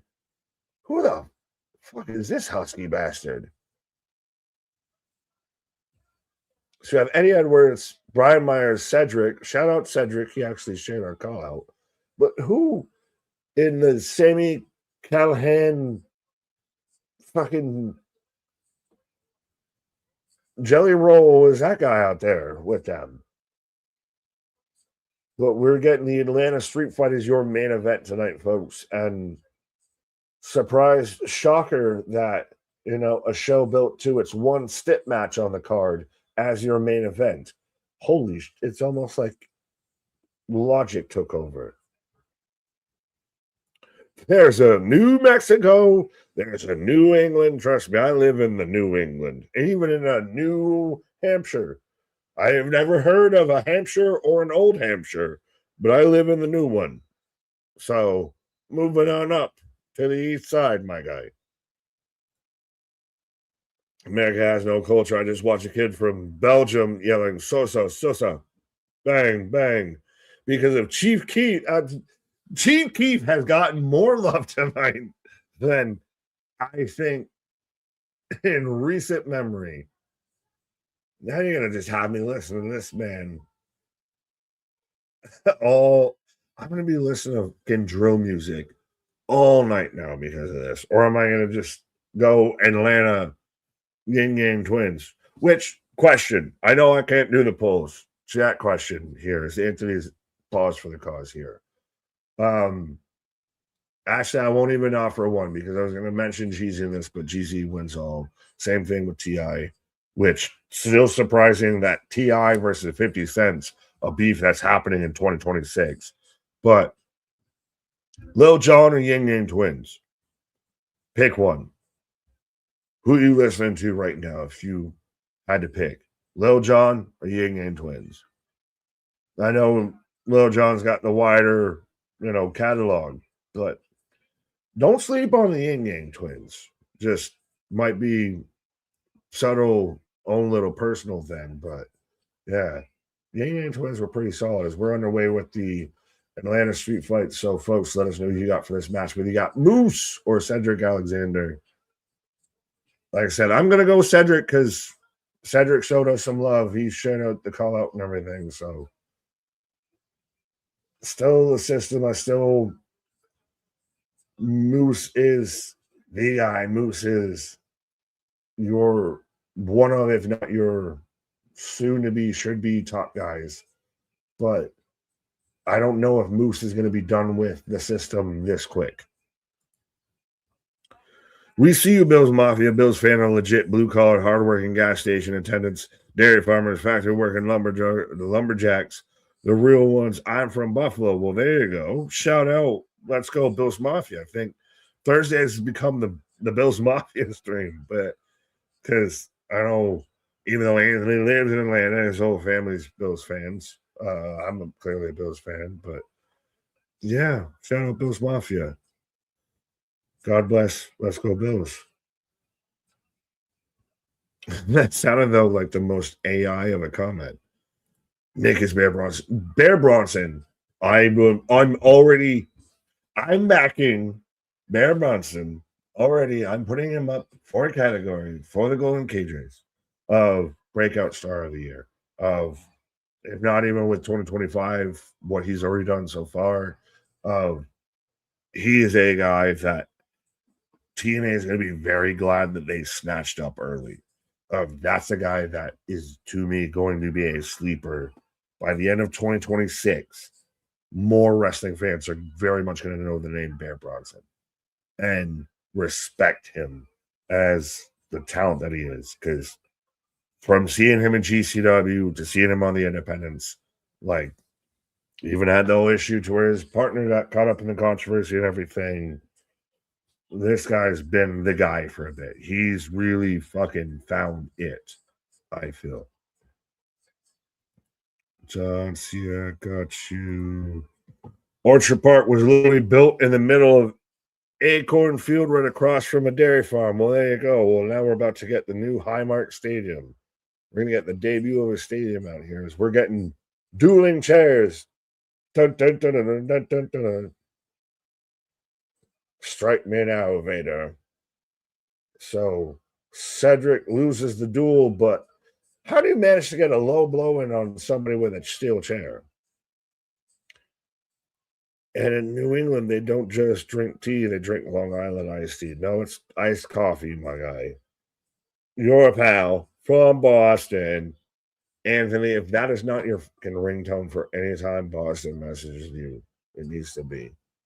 Just the Dunkin' Donuts channel. Your pal from there's a little time. What are we doing? We got all the new things.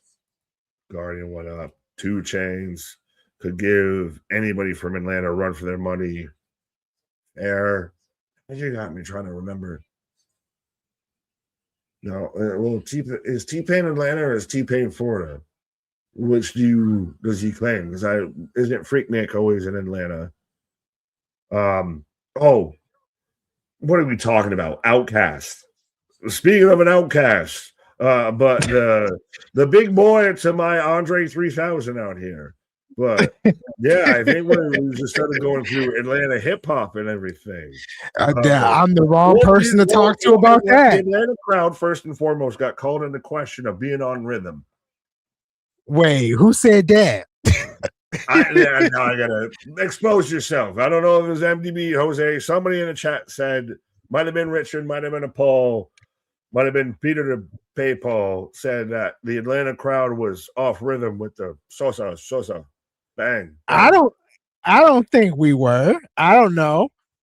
I mean, it didn't seem like that being there live. I think we were all kind of on point, but you know. But so your thoughts, your feelings, I guess, is Guardian bringing up 3-6 Mafia. Well, no, that's Memphis. That's Tennessee is 3-6 Mafia. But we're getting 2 Chainz. We're getting everything. No one's mentioned a Ludacris yet. I question if T-Pain counts as Atlanta or if he's more Florida.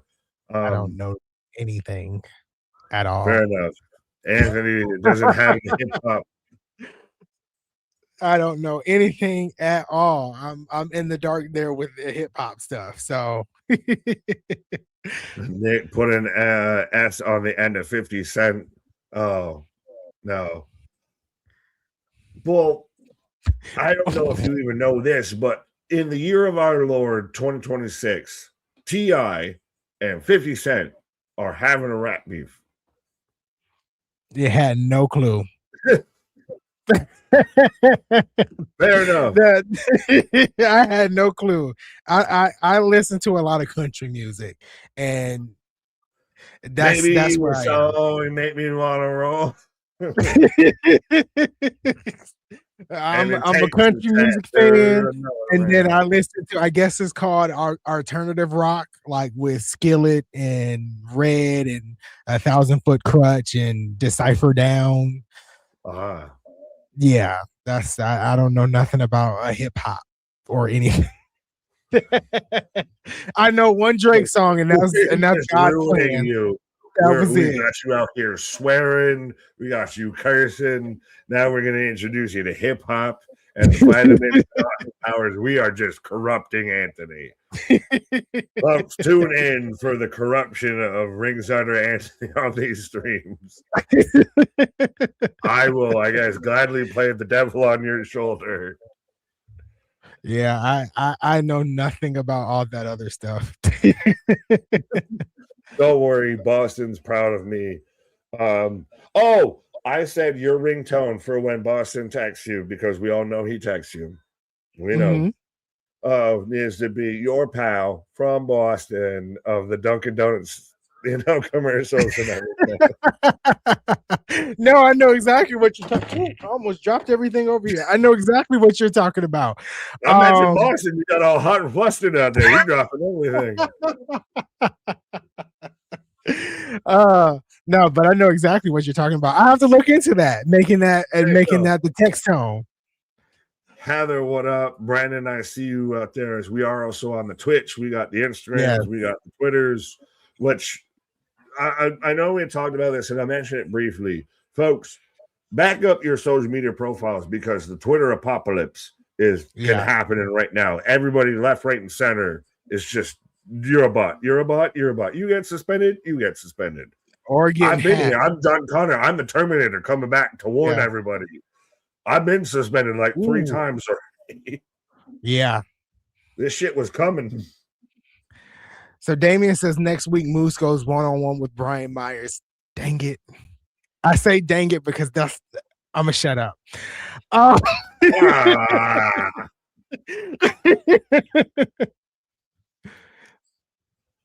Well, MDB, Nick, I got a Buffalo Bills bar. Ice cold, I'm too chill. Haters mad because I'm getting buff on the low like Bo. Fair enough, my guy. I mean, I can see how you got there. I mean, you got to get through the context, but I get you. I get you. Boston giving me crap about. I've stepped up my comment game. I'm acknowledging our tribal commenter. Ooh. Boston. Oh, Moose in the ring steps. Yeah. Well, that trash can is set up. I feel like something nasty is about to happen. He's the stat. No, I'm not the Stacks. I'm the Tony D'Angelo. Put some goddamn respect on my name. Oh, trio. Heather, I see you. Kid Cookie Tray. Did he just bite him? He's giving him smooches or something. Yeah, he's doing something. X on the neck.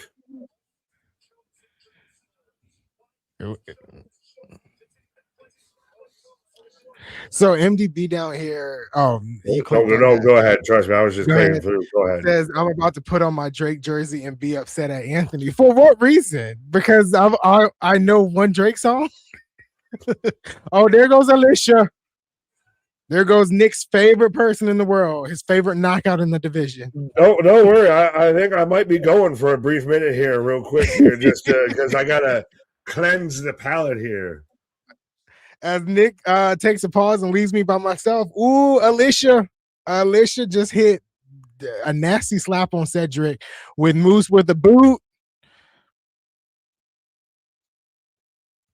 Oh, and a power driver on the apron. As I'm going to go through the comments a little bit here. Jose says, if Anthony listens to one Drake song and watch Austin Powers, he would never be the same.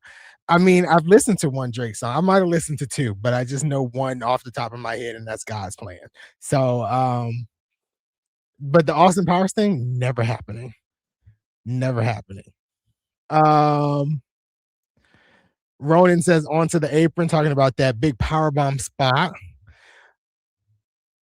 And then MDB says, Anthony, go listen to Jaded by Drake. Thank me later. I probably will actually go listen to it. Unlike going to watch Austin Powers, I will actually go listen to that. Moose on Cedric's shoulders and a power bomb on the top of the trash can. That hurt. That hurt. So Taco Mark says, bars. Let's go Moose. He's in the loose. No need to release. Hopefully, I'm saying that right. He's gonna knock Ced's tooth loose. You tried, Taco. You tried. I like that. I'm never gonna try to rap, other than when we do like the sing-alongs on the channel. That'll be the only time you will attempt to hear me laugh.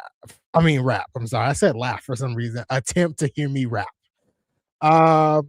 Cedric Alexander is bringing out chairs. We have 5 minutes left. I'm kind of concerned about how we're going to get to the ending because I know the ending, but there's no overrun though, too. But you out here trying to spit hot fire. Maybe Dylon. Because I spits hot fire.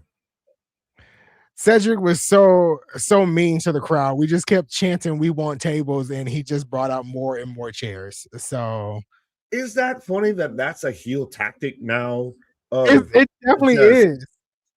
Not bring out, we want tables. You're not getting tables. Right. Your camera is a little blurry. I don't know if you can see yourself. Oh, but yeah, no, I got you. There you go. No. Yeah, it's no. You look better, but it's not. Wax on, wax up. Hold on. Uno momento, por favor. Okay. Oh, superplex on the chairs there. As Nick leaves me by myself again. I'm so scared and so alone. No, I'm just kidding. We're approaching the end of this match, though. Taco says, "Sorry, my bars had typos. I set you up to fail.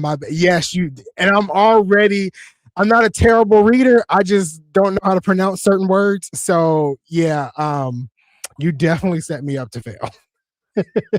There. I'm back in focus. Yes, you look much better now. You're not blurry. We're not watching you from Pluto. Hey, well, that's not even a planet anymore. Ooh. He reversed that into a Spanish fly. 1, 2. 2.5. It's funny. Like I said earlier, I get the new internet installed, and now is when all the technical stuff. Spear in midair. That was just sick and nasty. Oh, but Cedric doing the best heel move of roll out. You can't get me. Yeah, I get new internet installed. I pay all this. Have so-and-so show up. I have Sosa show up to my house to install this and everything. And now is when I have all the glitches. And now you have all the issues with the internet. Exactly. Now Moose gives us what we everything's, working, not working. Now we got a table. We got a pop for a table. That's all we wanted the entire night was a table, and we got a table. Moosey, get the tables. Moosey, get the tables. Yeah. Every time I see Anthony, I'm like, be nice for what?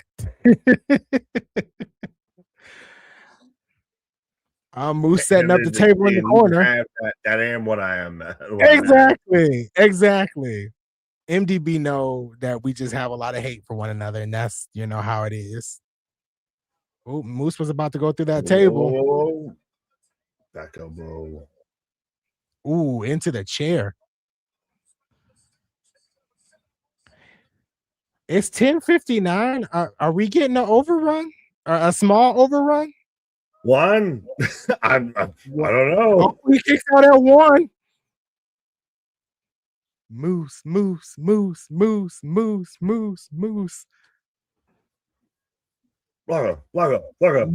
See, there you go. We'll introduce you to hip hop. If you like Ricky Sosa, the chat's telling you check out Chief Keef, check out Waka Flocka. Yeah. Headbutt by Moose. Spear into the table.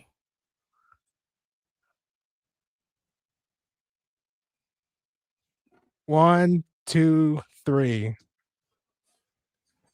Main event ends at 11 on the dot. And I'm waiting for the hard cut out here, but that is TNA, but right up against it. Now, I thought they were about to hard cut it there, but they're showing a replay. Say that again. Does this mean that Moose is done with the system now? No, so he's going. It's a revenge. It's Liv Morgan's revenge tour a la Moose. So yeah, we still he still has a couple of more matches to go. I think in his promo last week he said that Eddie Edwards would be the last one. So we'll see where we go there. I like how Jose says, "Why is Anthony acting so surprised?" I don't know. I was into the match again. Yeah, no, that's a lost thing. That's a thing that honestly, I've had people, I know Spaz has even asked me about it. I've had other people talk about it. Of even if you know what's going to happen, can you rewatch something and still get into it like you don't know the outcome? Yeah.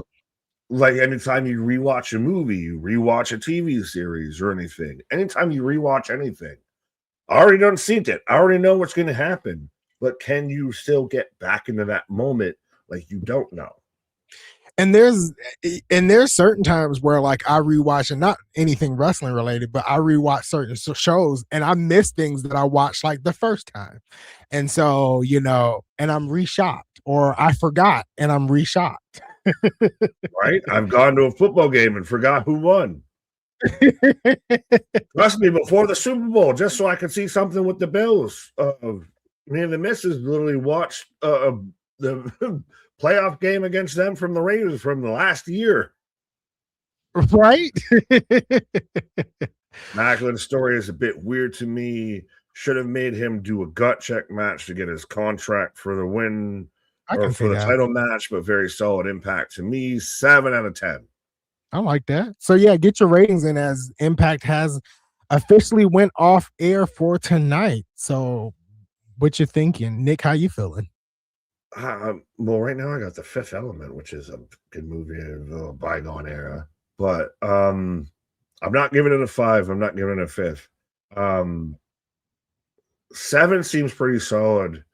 Yeah, maybe even a 7.5. We had the Sosa, we had some really good stuff, and I don't know if it's just you were there, so your take on everything and influence on all of that, but also they do the tape ones better than they do the live ones. That's why even their goddamn ratings haven't increased on taped episodes.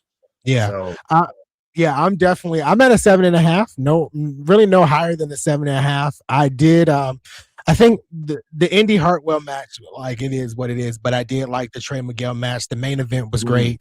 The AJ Francis match, being there live in person, I didn't think it was going to be as good as it was, and it was really good.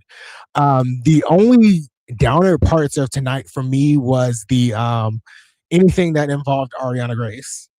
And I don't want to say this is more of a downer because I'm genuinely confused when it comes to Rosemary. So sometimes I have to go back and rewatch some of her promos to actually fully understand where it is.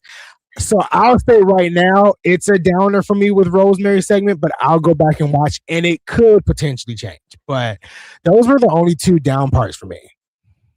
I was gonna meet you there with a 7.5, and now I'm a 7, trying not to slide into a 6.75 or anything like that. Well, because you had Indy, who had a whole match, had a match, and came out fresh as a daisy, still cutting a promo, not even winded. Like I said, I go on I rush to a pause for the cause, and I'm winded. And this woman had a whole match and wasn't winded. We had, I guess, Goldilocks, no 3 bears, no bed testing, but Goldilocks out there. Who the fuck cares? And I had literally blocked out the Rosemary segment out of my brain because I thought it was a fever dream. Because I didn't think it was real. Because I get, hey, it's cool. We get Ali back. I would rather Butcher and the Blade than they'll show up than Ali right now, respectfully. I would rather see Butcher and the Blade than Bunny. I mean, that's fair. But I mean, I just, if TNA is not going to sign them, that's like one of those. No, Like, no, I guess, get it. So yeah, I'm a yeah. 7. I'm a 7.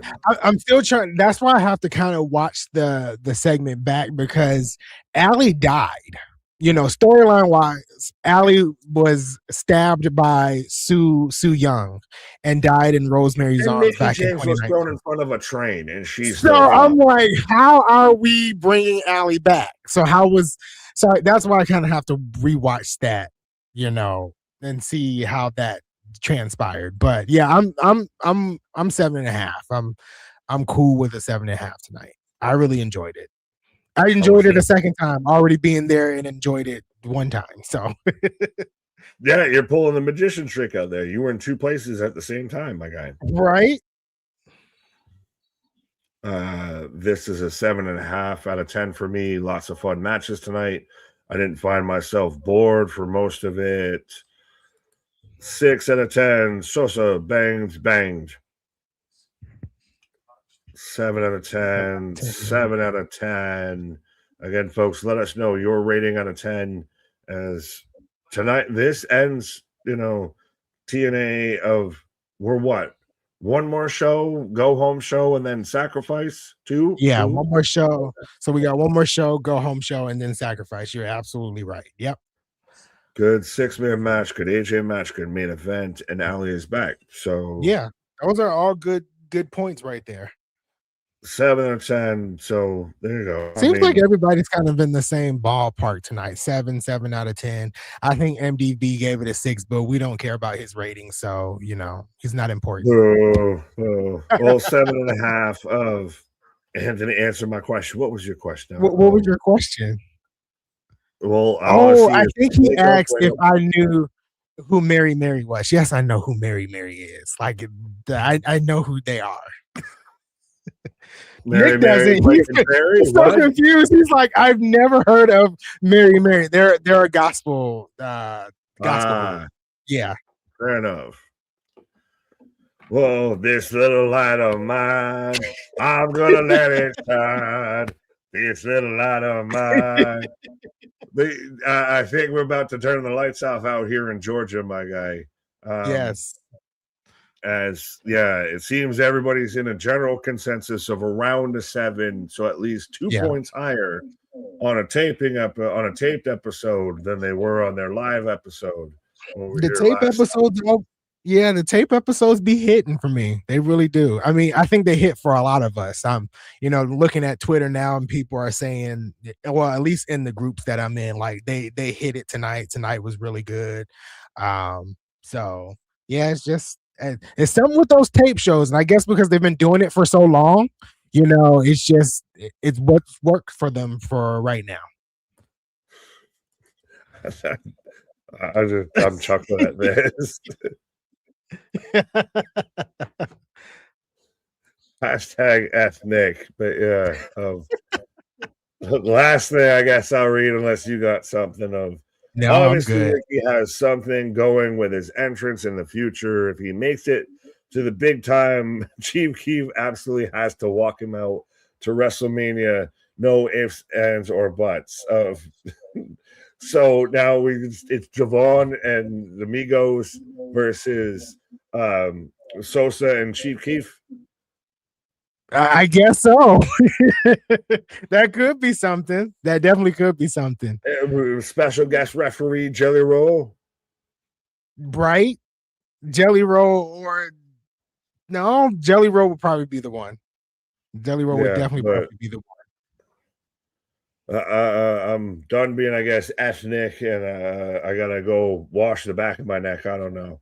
At this point, I'm just trying to transition of any final thoughts, sir, of Thursday Night Impact. You were there, and you're still. I'm still curious, and maybe you can tell me when we're not live here of what still you saw that wasn't shown, what still remains to be seen, etc.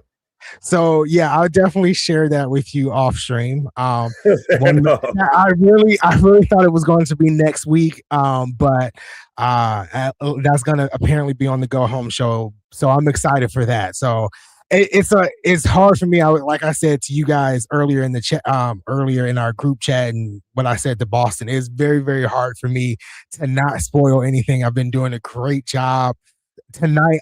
Between tonight and next week, I get to post a lot of what I've recorded because of tonight's episode, so that's a good thing. Not really much for me anymore for tonight, other than we'll be back tomorrow for SmackDown. And Revolution on Sunday, that's going to run until about 3 a.m. in the morning. But be here for that, and I'm gonna just leave Nick to take us out because I'm not good at that.